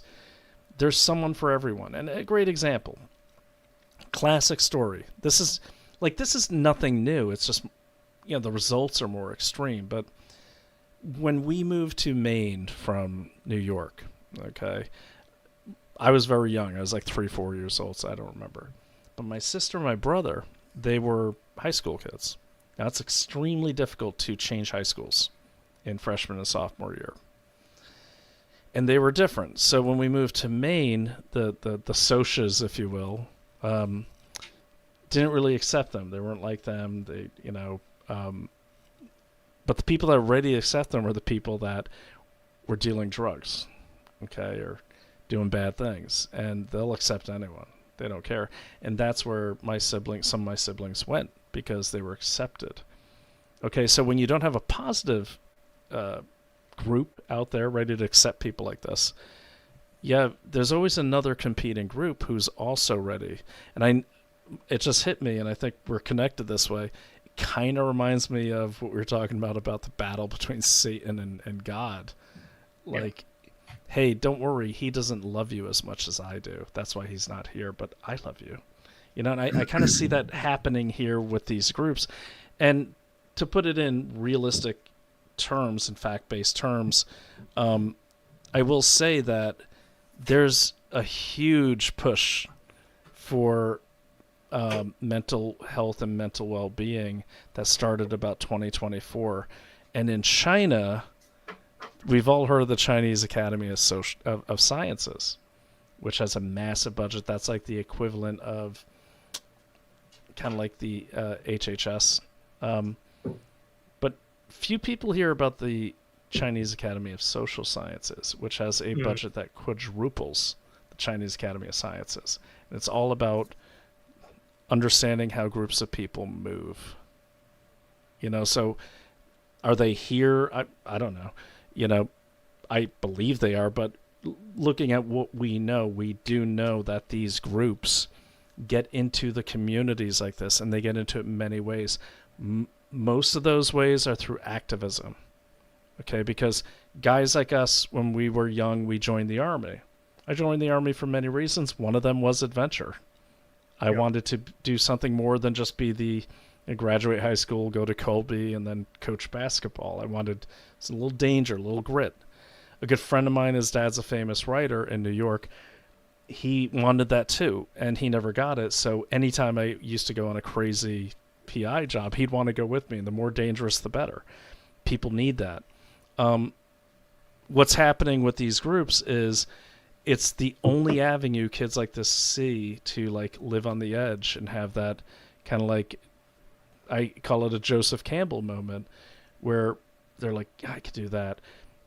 And I would warn MAGA, and I would warn conservatives, and I'm guilty of it too, but when you, and I'm really saying this, I feel bad, but when you're shouting that you're going to kill these people, when you're shouting that kill them all, and I've done it, and I'm really feeling bad about it now, just thinking about it, you think they're going to feel comfortable coming over if they're on the edge?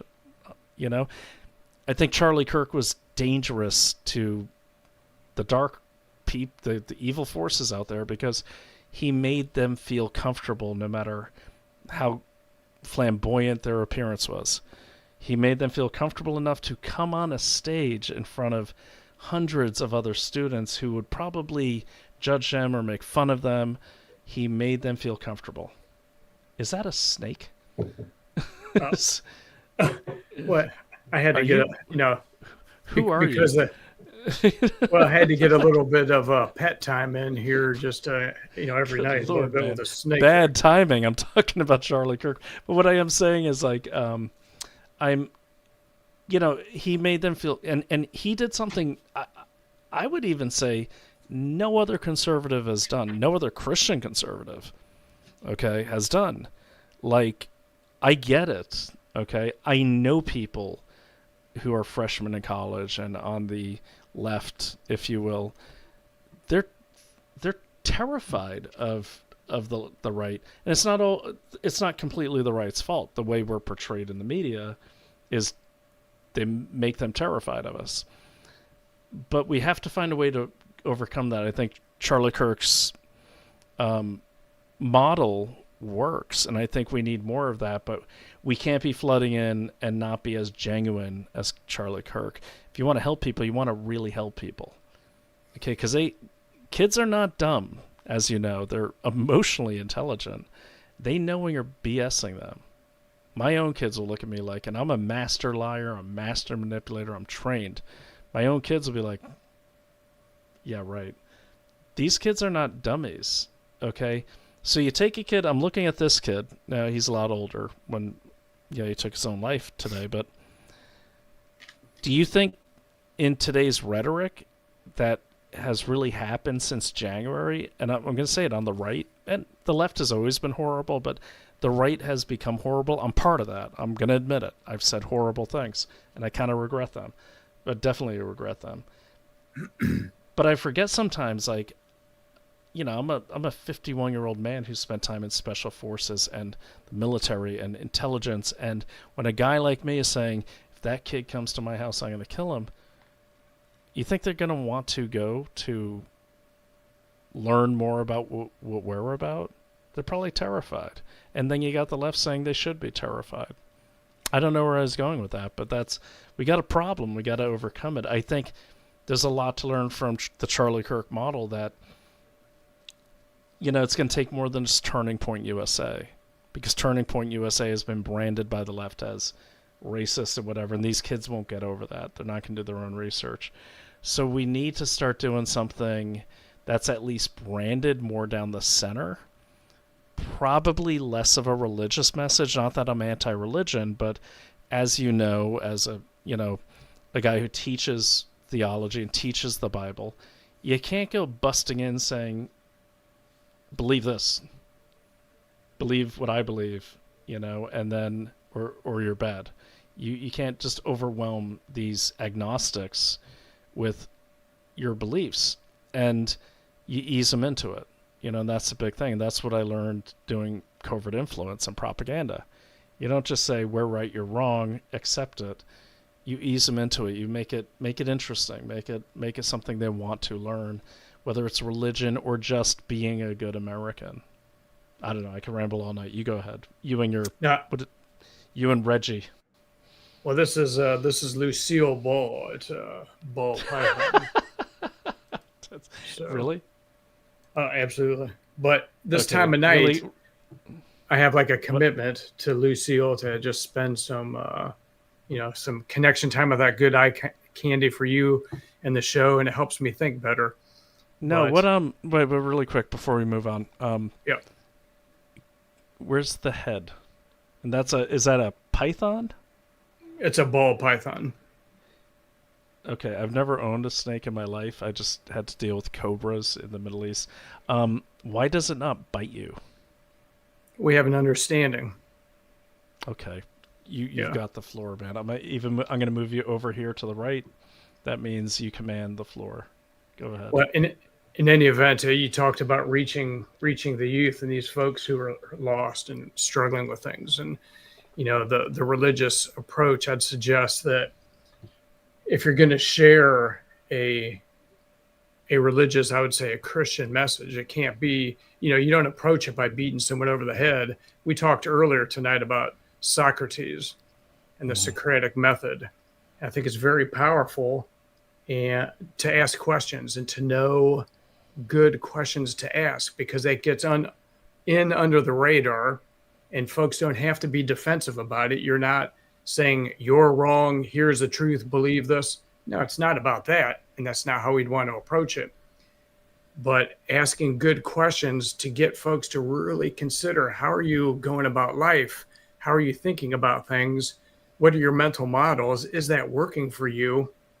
That helps you to have a good dialogue, as opposed to a one-way battering ram kind of metaphysical conversation. And so the question becomes, though, how do you reach folks who are self-isolated and maybe hyper-medicated, and they're not out in the public square where they're easily connected with? And I think this atomization of the family, atomization and self-isolation, and they're I would say they're somewhat imprisoned in these artificial cages with tablets and black screens looking at them, giving them a very quixotic, a very artificial, unrealistic concept of what life is. And to get stimulated by that so much, it's like junk food. That stimulates you so much that then the real world, that which you experience of the real world, which is probably very little, seems so dull and less scintillating than what their little black boxes in their own private chambers are. So I think this gives us a very difficult problem in this nation to work through. Yeah, definitely. And I will say this. If you remember at the beginning of and when I say pandemic, always assume there's air quotes. At the beginning of the pandemic, you had all of a sudden Zoom is everywhere. Like everywhere. Already in the curricula, across the nation, wherever you go. And then you have Bill Gates on there saying, well, you don't need to go to Rome anymore. You can, just put on these. And I'm like, what the hell's going on here? Like, are you kidding me? But he wasn't, I realized in hindsight, he wasn't trying to sell me. He's trying to reinforce him. And make it okay. Like, that's okay that you don't leave your house. And look, I do these unwitting experiments, meaning I get in front of the computer and I love researching things, and I realize it's 7 o'clock at night. But I've gone sometimes during the pandemic for 3 days, and I'm up in 5 acres of woods, and I hadn't left the house because I was so drilling into some investigation. And I realized that I'm looking at Naomi, and she's always got a smile and always bouncing on the balls of her feet. And I'm like, why is she so happy? How could she be so happy? The world's ending, And it's like, but I realized she's going out for a walk like every 2 hours. And she's out in the sunshine, and I wasn't. I was, even my workouts, I'm working out, in the living room, get it done every 15 minutes, and it's like, but I'm not out in the sunshine. I'm not out in nature. I'm not breathing air. I'm not giving myself a break, letting my mind kind of sift through everything I've collected. And I'd go really dark. I go, really? I hated everything. I did it today because it's been like a day and a half inside. And I did it today, and it's like, you saw my description. I was really pissed. And the only thing that changed was I had to go to the grocery store and buy some stuff. And I'm around people, and it's like, I'm not that mad anymore. Like, and I'm more in control of my world. And it's like, but when you're alone for like even 24 hours, it does take you to a dark place. And when you have the addition of this screen, or in my case, 5 screens, pounding you with hate, and it's hate from both sides, pounding you with stupid tweets that say, this person sucks. Do you agree? Yes or no? I hate those tweets. I don't even know when that started. You can think you're strong enough to resist it, but it's everywhere. And at the end of the day, you just need to give your brain a break and just take a walk. So yeah. And then how many books do you read now in the age of social media? I find that if I'm not careful, I spend way too much time scrolling and looking at this commentator and this. And then I have loathing. I have self-loathing. I think to myself, Bill, the last 2 hours I could have been reading a book and nourishing my mind with very helpful thoughts. But what do I have to show for the social media that I absorbed the last 2 hours? And you reflect on, you're like, I really can't tell you 5 bullet points of what I took away from those 2 hours. And so, well, here we are. What's interesting is, like, we have a very good friend, Dallas Ludlam. He's a great writer. And he intentionally shuts down for like 5 hours a day, according to him, and just writes and reads. And he's an excellent writer. Like, he's an excellent writer. And she'll get mad for revealing this, but it's not really that big of a secret.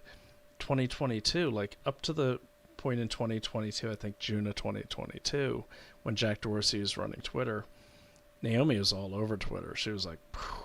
And it got to the point on her with Twitter where I was like, hey, babe, kind of need you to maybe take a break off Twitter. And she would say, this is important. This is important. And this is a woman with a DPhil or PhD. It's called a DPhil from Oxford in, poetry. And that might sound light to a lot of people, but it's Oxford. And if people don't know the way Oxford work, it's not like our colleges. You don't take midterms and all that. You take one test after so many years, and you pass or fail. And then you stand in front of high academics and make your case why you should be a DPhil. So you got to know your stuff. And it was wonderful. When I met Naomi, she's like, there's no TVs. It's all books. But there was this one period during the pandemic where all of a sudden she's, I think, on Twitter a bit too much, to the point where I'm like looking like maybe we just, I was like, can I contact Jack Dorsey and have her account shut down or something? Because she was starting to speak to me in 256 characters or less. And I'm like, okay, I had enough of this. And I was not as much into it back then. And then she got banned for life in June of 2022. Banned. And I've got to admit, it's messed up. And, she did, I can't say this out loud, but things went her way on the legal end. I'll put it that way, just recently on that thing. But I was kind of happy. I was kind of happy because up till then, she didn't have a Substack. She wasn't writing. And then she started writing on Substack when it came out. I don't know if it was at that time. And she started going long form again. And started going long form videos. And thank God, because I felt like a great mind was being just whittled away into these short form exchanges, mini blogging, if you will. And it's addictive. I do it all the time. I'm not that addicted to Twitter, but I was. So, yeah, I hear what you're saying. It's she really, I think, she was always a great writer, but I think she took it to the next level after 2022 when she couldn't be on Twitter. What do you think? Is there any reason for that? Like, and I'm not loading a question. I just don't know. Just what I observed. I think that I think social media can be very powerful. I think it can be enriching. I think also it can be extremely damaging. And the determining factor is your level of discipline and your ability to see yourself and really exercise that discipline required to put it down and to ask yourself, what am I using this tool for? Am I filling space? Am I making space in my life for it? Well, I think let me interrupt you. Let me interrupt you. You said the right word, and that's why I know you're using it properly. You called it a tool, because that's what it is. It's not a world. It's not a home. It's not a club. It's a tool. Go ahead. And it's not a substitute for human interaction. This is the other thing too, is I like looking people in the eyeballs. When I have a team, when I have family members, when I have friends, this is a good substitute in a pinch. But I prefer face-to-face, eyeball-to-eyeball interaction. There's so much more in communication than just seeing a 2D representation of me seeing you and then hearing your voice. We miss so much. But when that becomes the primary, this is why in the military, I was a military planner, one of the hats that I wore in my time in the Army. But the military tried for many years, continue to work on it now, where weapon systems on the battlefield became so lethal that command posts where you'd come together with all of your planners and the commander, the different staff sections, to work on military problem sets and plan how we're going to fight the next phase of the battle. You couldn't do that anymore. They wanted distributed planning so that everyone wasn't together in one command post. Because if the enemy launched, a good series of rounds, artillery or an airstrike or whatever it is, then the entire command is wiped out. So then they really experimented with distributed planning, distributed communications. But the problem was, and they could never get past it, is you cannot plan well. And this is my contention. People can argue with me. That's fine.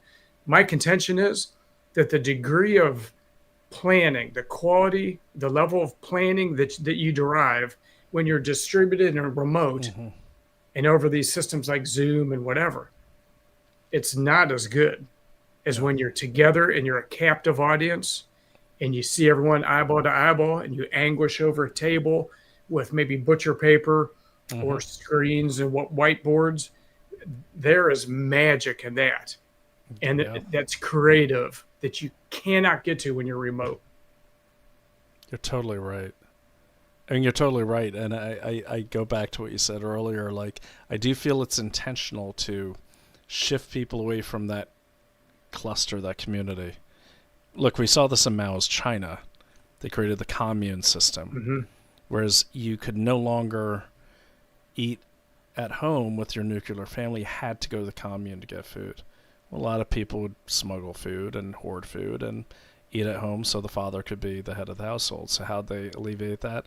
Now you got to smelt all your cooking products, so you can't even cook. So it forces you away from that. So like the commune for them was kind of like the internet for us.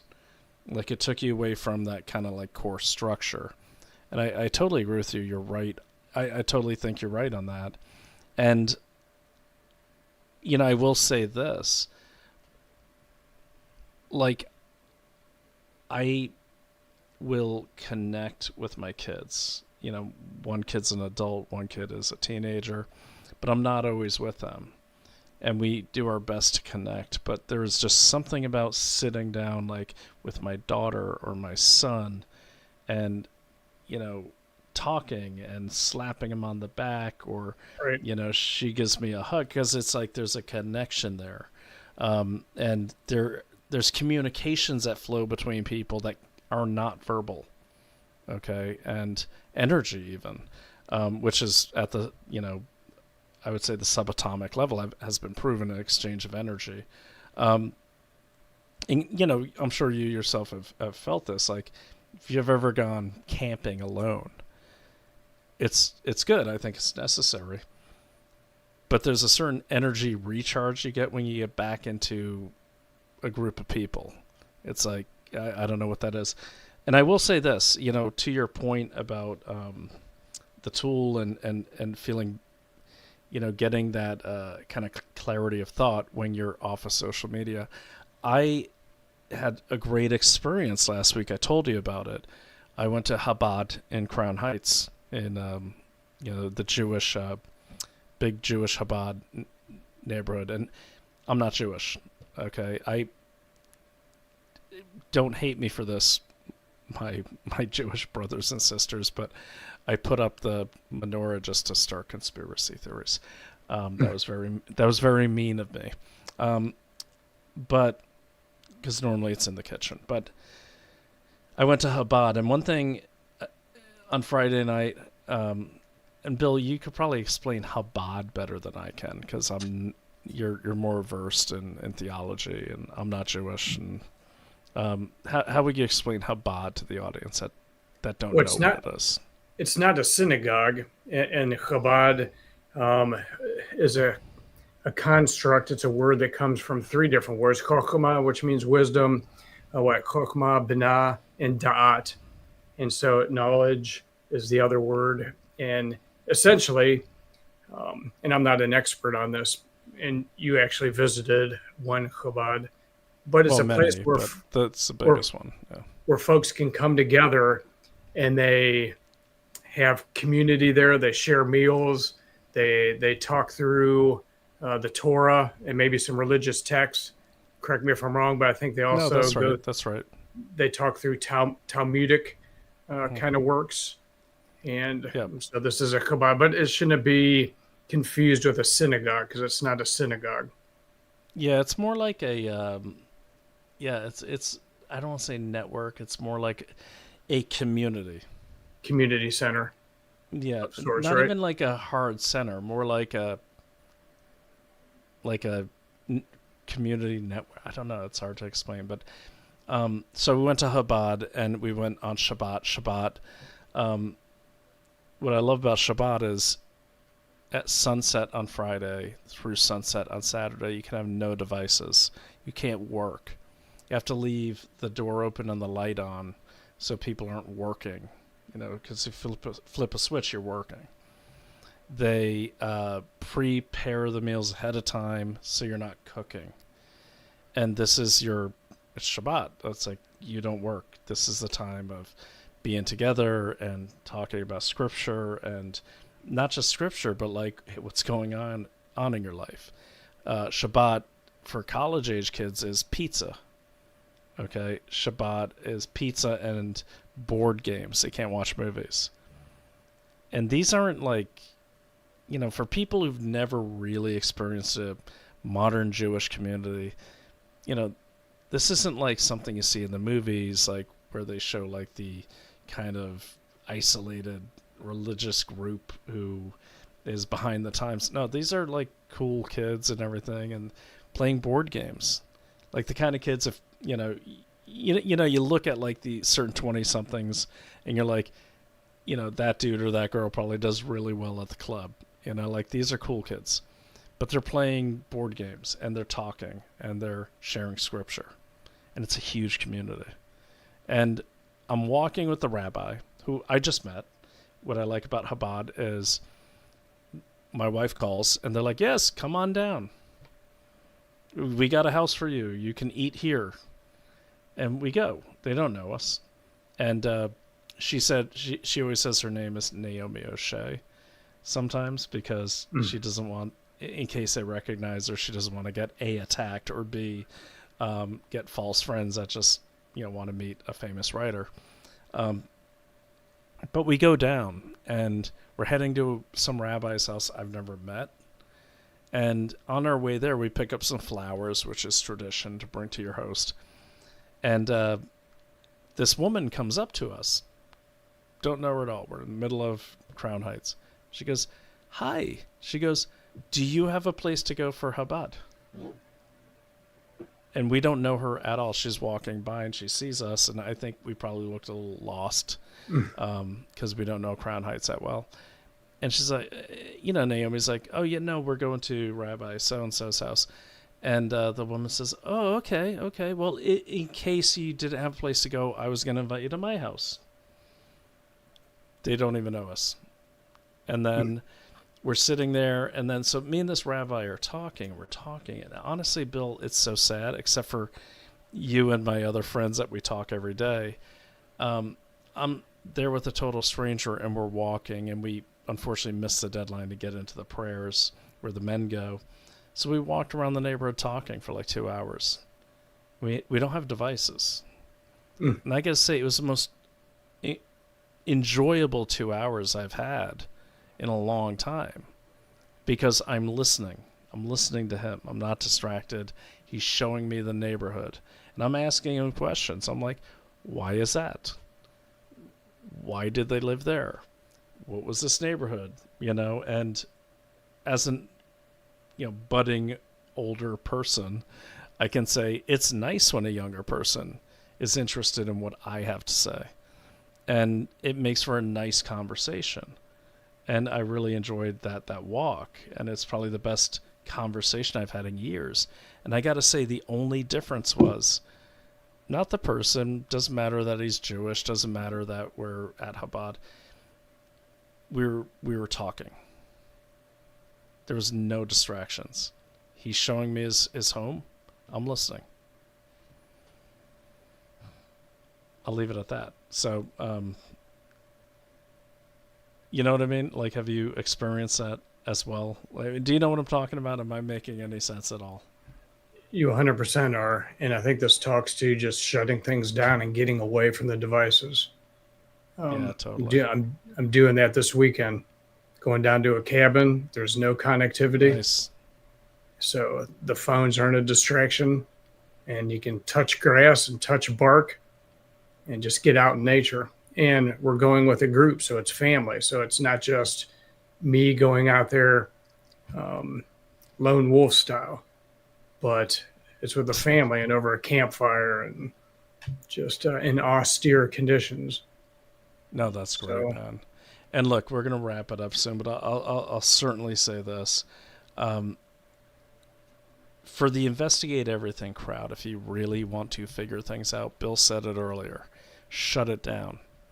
Collect everything you need to collect from the internet, put it in front of you, print it out better, but ink is expensive, I get it. Put it on PDF and shut off the internet. And read every single thing. Read it all. I'm able to figure things out because I shut it off and I don't care what other opinions are. And I will say this, not to dumb it down to from God and Shabbat to Sherlock Holmes, but Sherlock Holmes had a practice and he called it diffusion exercises. And do you know what diffusion exercise is? I don't. It's something you do maybe every hour that you can't do anything else. It's the reason why I like driving, because when I'm driving, especially in these areas, I can try to look at my phone. I'm probably going to be in an accident. When I'm driving in Hudson Valley, there is no signal, so I can only drive. He'd do diffusion exercises. So what that is think of like all the knowledge you're taking in. Okay? Think of it like U-Hauls full of documents, and they're dumping them in your garage. Now, if you don't take the time to sort them and put them in their proper place, another U-Haul comes and dumps more documents. Soon you're covered in documents. Not like Joe Biden and his Corvette with the classified documents, but you get the point. So you have to stop those U-Haul trucks and pull down the garage door and take those boxes of documents and put them in their proper place. Well, that's what your brain needs every 45 minutes. Is that the hippocampus? Is this what the hippocampus is doing? I don't know because I don't know because anatomy. I think that I watched one of Naomi's shows where she referenced a eminent physician who spoke of that very thing that No, that we talked about that. I, th- I think I also saw a show that I had a showed you. clip. I You showed did. you that You clip. ran that. Yeah, you ran Yeah. that clip. Yeah. Sounds like He you was need talking some about diffusion. he was talking about the hippocampus Yep. is taking those files and storing them Yeah. properly and so that Michael Nell's. Yeah. yeah, that's it. The indoctrinated brain. But no, this is actually, I read a really great book called the How to Think Like Sherlock Holmes, and it was a same kind of person like Nell's. And this is, I always say before pandemic because that's when things were a little less weirdly propagandistic. But the way they explained it is that the diffusion exercise is shutting your brain off so it can like put stuff in its proper place. Otherwise, you're just dumping. So when you're glued, it's kind of like when you are studying, and they show you this in college. 45 minutes, 15-minute break. 45 minutes, 15-minute break. You have to do that, or you won't learn anything. So how did Sherlock Holmes do this? What would you guess his diffusion exercise is? The one thing he would do where he's not really looking at a book or a document or a piece of evidence, he's just letting it process. What was the one diffusion exercise he's famous for? Say it again. I do not know. What Sherlock Holmes? What, would it be taking a hot bath? Maybe having a cup of tea? That's a good guess. Actually, a shower is a great diffusion exercise. If you think about a shower, you Right. can only shower. There's nothing else you can do. Or take a long walk. So he could That's a think. good diffusion exercise too, as long as you don't have a device. Wrong, but good guess. And they actually named those things you said in the book. Remember, it's a one. Smoking his pipe. He'd say it's a one pipe case. It's a two pipe case. It's a three pipe case. That was his diffusion exercise. So, what is the audience diffusion exercise? Could be anything. I like dog walks are great diffusion exercises. I like showers a bit laborious to do more than once a day. But, you know, there's a lot to be said about a pipe or just taking a walk without a device or taking a bike ride or whatever I you take do. a bike ride. That's what I do. Yeah. And I bet when you come back, you can figure out the problem. Well, and I leave on the bike with an intention of working through a certain issue, working through a certain concept. And it's not that the screen keeps you from doing that. What it does, you're on one path and it yanks you down another one. You forgot what path you were on. And so I'm so ADD. I actually have a boxing timer on my phone. And I do every 37 minutes because every 37 minutes I take the rest of the hour off. Otherwise, I'll go down a million paths. And I can manage them. I can see them all. I mean, the advantage of ADHD is you can multifunction if you're disciplined. But I force myself. I'm like, okay, out in the sun. And Naomi sent me a study that actually showed the different brain activity activated when you just take a walk. You know, and so to my investigators out there, or our investigators, you all part of the investigative community, drill in, man. Definitely drill in. But just like weightlifting, you wouldn't take a barbell and pump it up and down for 2 hours straight. You'd die. Your brain is the same thing. It needs a break. It needs sets, you know, so break it up. The point of this whole episode tonight is a lot of things going on. We're kind of at the cusp of civil war. I feel that, Bill, but we can, I don't know if we could avoid it, we can survive it, and we survive that one person at a time. And I think right now, as big of an enemy as the left is, our own lack of discipline in our emotions and letting ourselves get manipulated by other people's emotions, i.e. influencers, is as great of an enemy. Because I think at the end of the day, left and right doesn't matter if we all hate each other and cancel each other out and just destroy each other, our enemies win. The enemies of America and look, the enemies of God and goodness. Yeah. And so, as always, because I think I'm a pretty polite host, I always give you the last word. The mic is yours, my friend. Well, that presupposes I have something interesting to say. You always do. Dude, but- you broke a python out of nowhere. You know, like that's pretty cool. Well, actually, snakes are I find them therapeutic. If I just hold them and they just kind of move around, etc. It depends on what type you pick. You have to pick the gentle types, don't you? However, and also in Chinese Kung Fu, the snake is a very one of the key animals of that fighting system. And so snakes are known for specifically breathing, respiration, as well as incredible flexibility, but breathing. And so, in any event, but I digress. What's your year? What's your Chinese zodiac symbol? So I guess I was I guess I was a sheep. I guess it was a sheep. Yeah, that was the year. And the month in the zodiac apparently is sheep. So it's a ram. Let's call it a ram. It sounds a bit more. Okay, so wait, you're an Aries in our zodiac? I don't know our zodiac. I don't pay attention to that. I'm a December kind of guy. So that's Sagittarius, isn't it?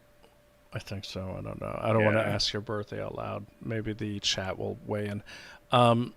I find the Chinese zodiac is a bit more accurate. I'm an Aries, if you hadn't guessed. I'm a tiger in the Chinese, which I'm happy to say is the greatest enemy of the dragon. Yeah. Hey, before you give your last word, really quickly, all right, let's throw some comments up because we've been neglecting our audience, and wow, there's a lot of them. There's a lot of comments. Man, there's a lot. We'll go through them. Okay, totally, Sandy, trust no one. Yep, make them earn your trust.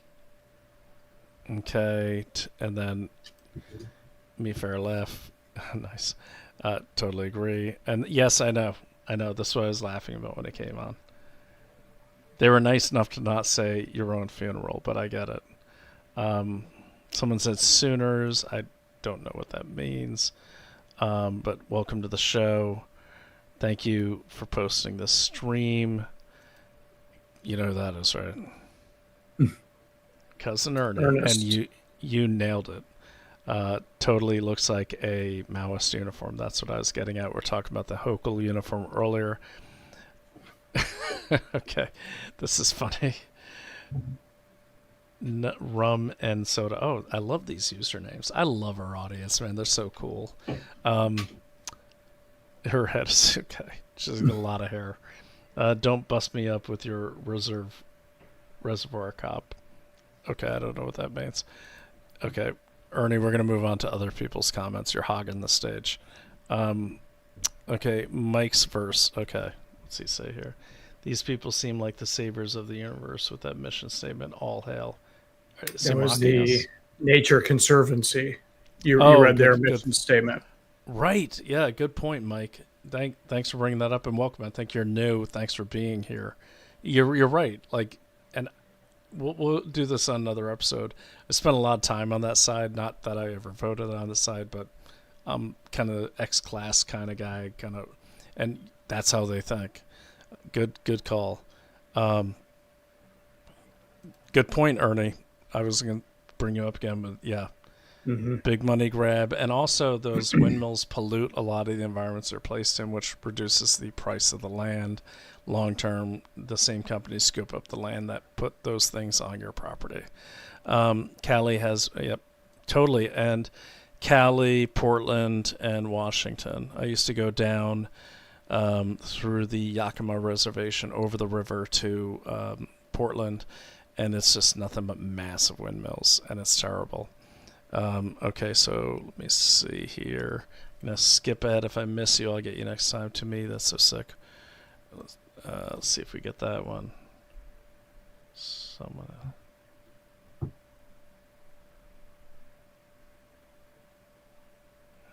was clear to declare. To me, oh, they're talking about the girls, like, getting all excited over Luigi Mangione. Well, don't forget, like, I hear you and I agree, but, like, Ted Bundy was, like, the heartthrob of his time. Yeah. After he was convicted of literally biting chunks out of girls that he would kill. But he was like the Mangione of his time. And keep in mind, we don't know if Mangione is the killer. I don't think he is. But they've turned him into it. You know, if he's not the killer, he's been manufactured into one. If he is the killer, then he got a lot of attention. So this is so, well, that's nice. This is so awesome, Brian. Thank you. That's some great feedback. I love critical feedback, but I like, you know, a compliment every now and then. And it wouldn't be awesome without Bill. So Bill, I appreciate you just hopping on. Just illegal search and see. Yeah, Altoona, totally, Ernest. Good call. Mm-hmm. Yes. They never read him as Miranda rights till he was outside. They never told him he was free to go. They never gave clear escape or egress from the table he was sitting at. He was a paying customer eating his little McDonald's hash brown that he likes so much. And so, yeah.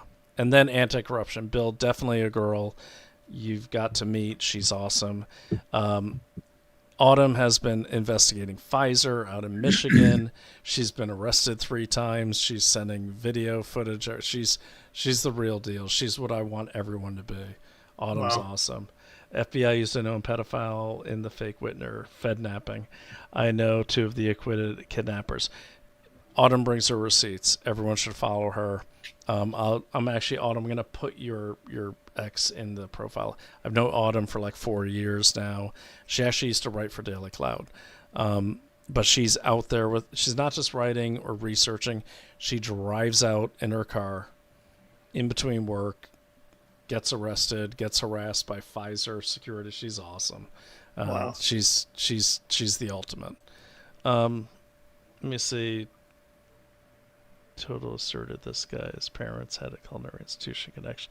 Oh, they're picking up on the Culinary Institute of America. That's our new euphemism for the other place. Thank you, by the way, Rum and Soda, for remembering that. Minnesota church shooter's dad worked for a contract with the same. Okay, so we got another mental health connection. That's what they're talking about. That's something we should definitely look at. I could see, like, the way big money works, create the sickness to profit from the cure.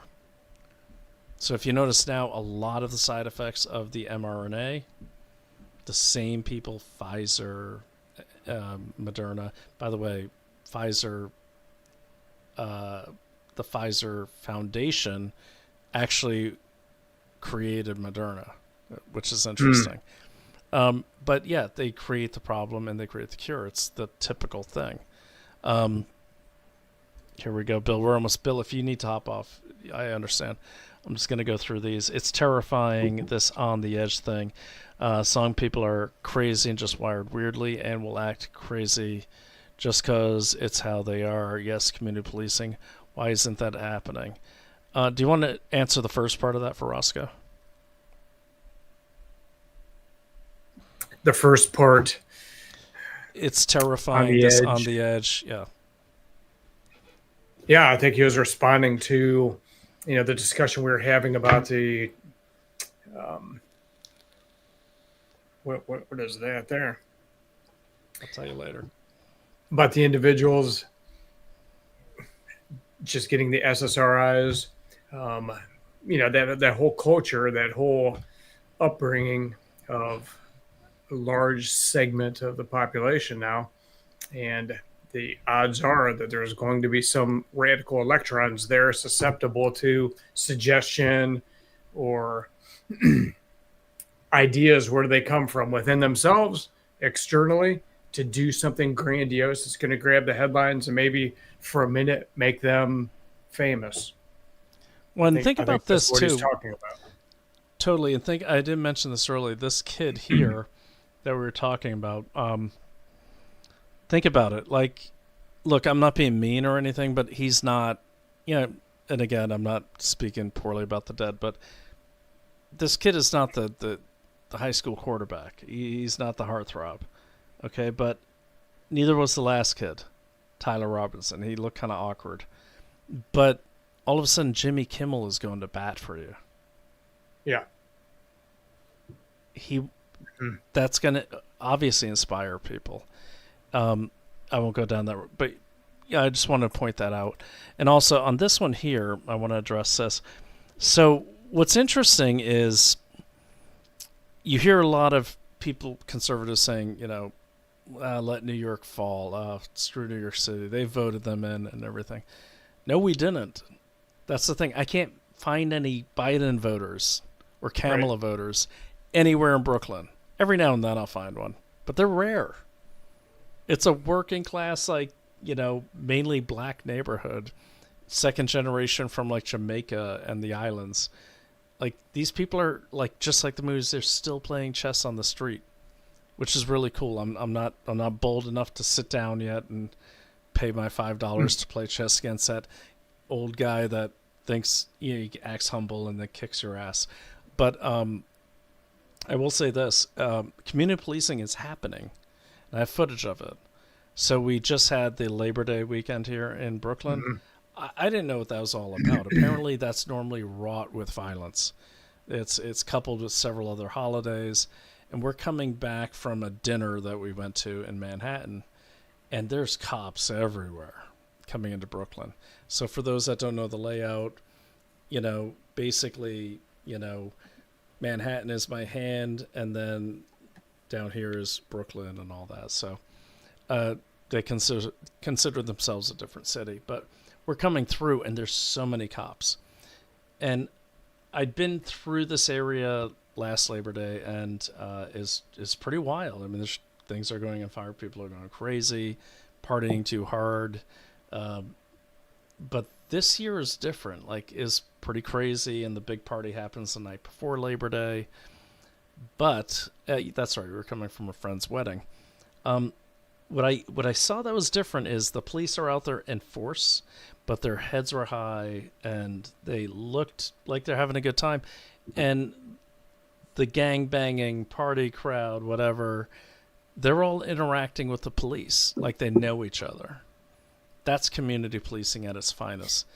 And then what I've seen all around Brooklyn, I can't speak for Manhattan because, again, Brooklyn is the working class kind of like battleground that different parties are fighting for. Mondami wants so badly to own Brooklyn. He's having trouble in Brooklyn, which is good. And I'm going to feature one of the candidates in Brooklyn on the show October 2nd. But what I saw was, and the next day I went out, and there were no reports of people getting shot. There was no craziness.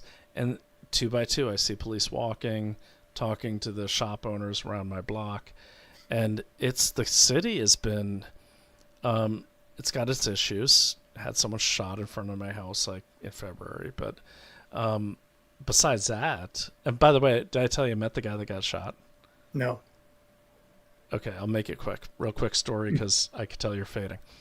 So what happened was we're down in Prospect Lefferts. They have these different neighborhoods. I'm not quite sure which is which yet, but I'm learning.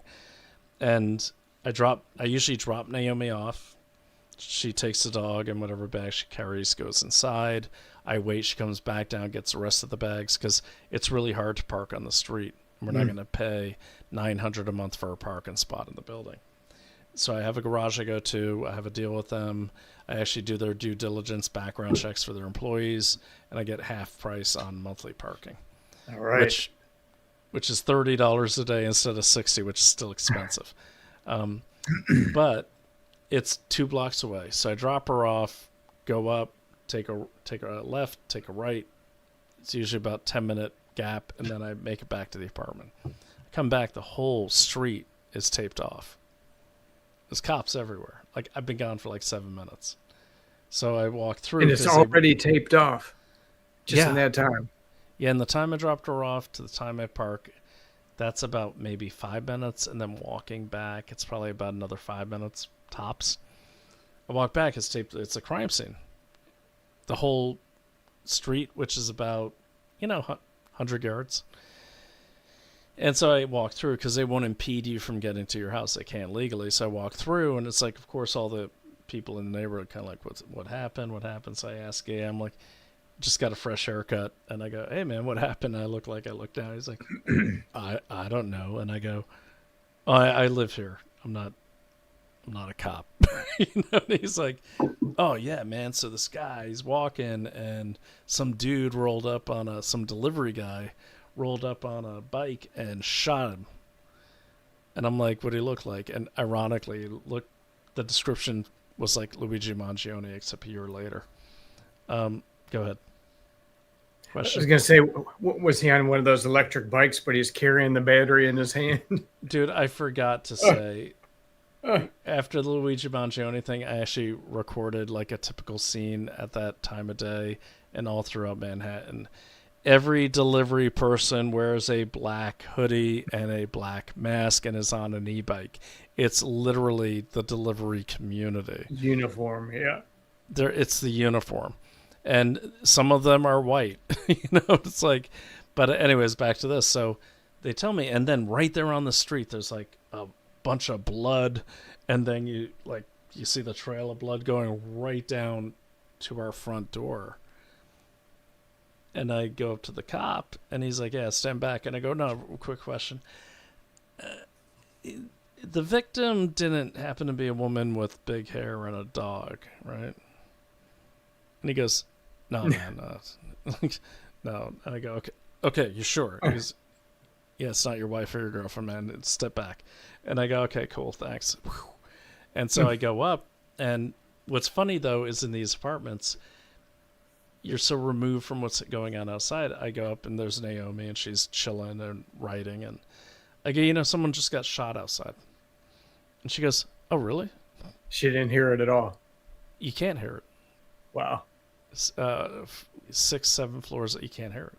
And so the next day I go back down, and there's literally the trail of blood is still there.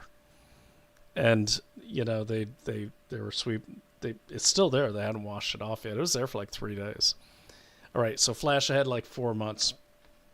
Take the dog out for a walk, and there's some big dudes, like big like Puerto Rican dude. He's got his like pit bull. They're sitting on the stoop, and they're 2 doors down, and they're drinking. They still drink out of the paper bags. I put the 40 in. They actually do that. And he's there with some black guy and it looks like a Filipino guy, all big dudes. And I love the dogs are the great they're the great connector. Like if you're a dog owner, your dog owner doesn't matter who you are.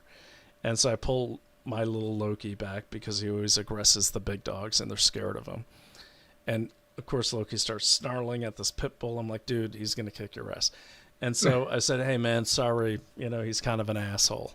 And he's like, no man, what kind of dog is that? I go, it's a Shih Tzu. And he's like, oh yeah, it's a pit bull terrier mix. And of course now you're talking about dogs.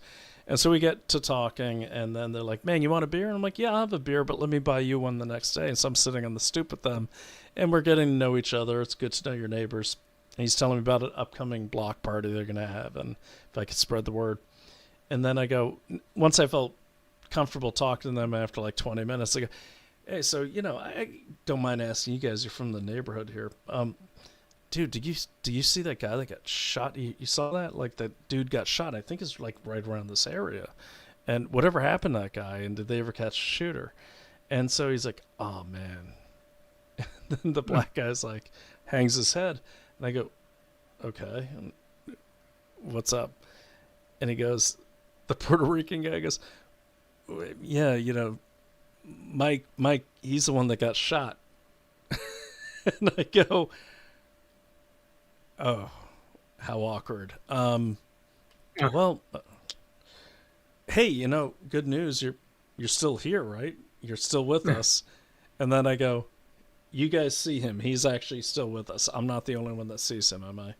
And they all start laughing, and it broke the ice. But, I mean, as my friend, was telling me, he's like, that's a classic New York story. It's like, I'm sitting having a beer with the guy that got shot, asking about the guy that got shot. You know? It's a great story. So, anyways, we should just wrap it up. Yep. But you do words of wisdom for everyone. I think Bill has said it. diffusion exercises by a snake. And the snake Actually, thing just, Ernest said that too in the comments. He said Lucille is Bill's diffusion method. right there. There it A is. diffusion exercise. Or, oh, and then some people, actually, I did want you to see this. Is this correct? Subtize of V.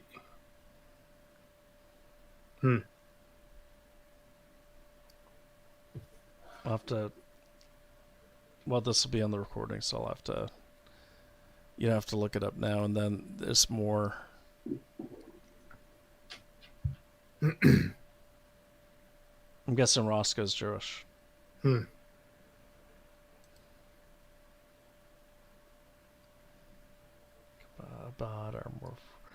don't know what any of that means.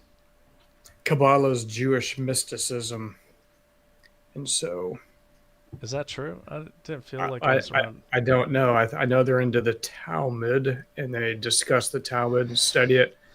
I think Kabbalah may be another development, not necessarily maybe adjacent to Talmud, but not synonymous with it. But I'm not an expert in this. You know what, Roscoe, Christopher, definitely shoot an email to me over here at Daily Clout, Brian at dailyclout.io, and then put hashtag Bill, okay, and Chabad, and might be able to connect you guys. You could discuss it because it's out of context. I don't want to misrepresent what you're saying. I don't know what you mean, and I want you to have the time to talk about it. And apparently we're all on board, so that's good.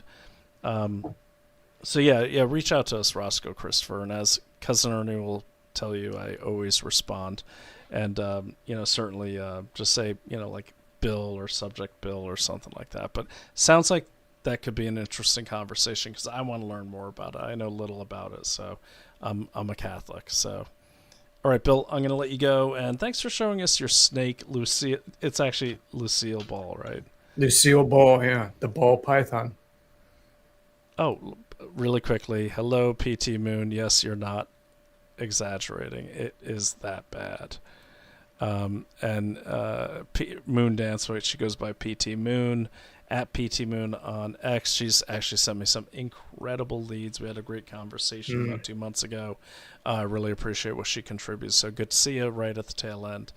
All right, guys, I actually still need to eat the pot roast, and we'll take it from there.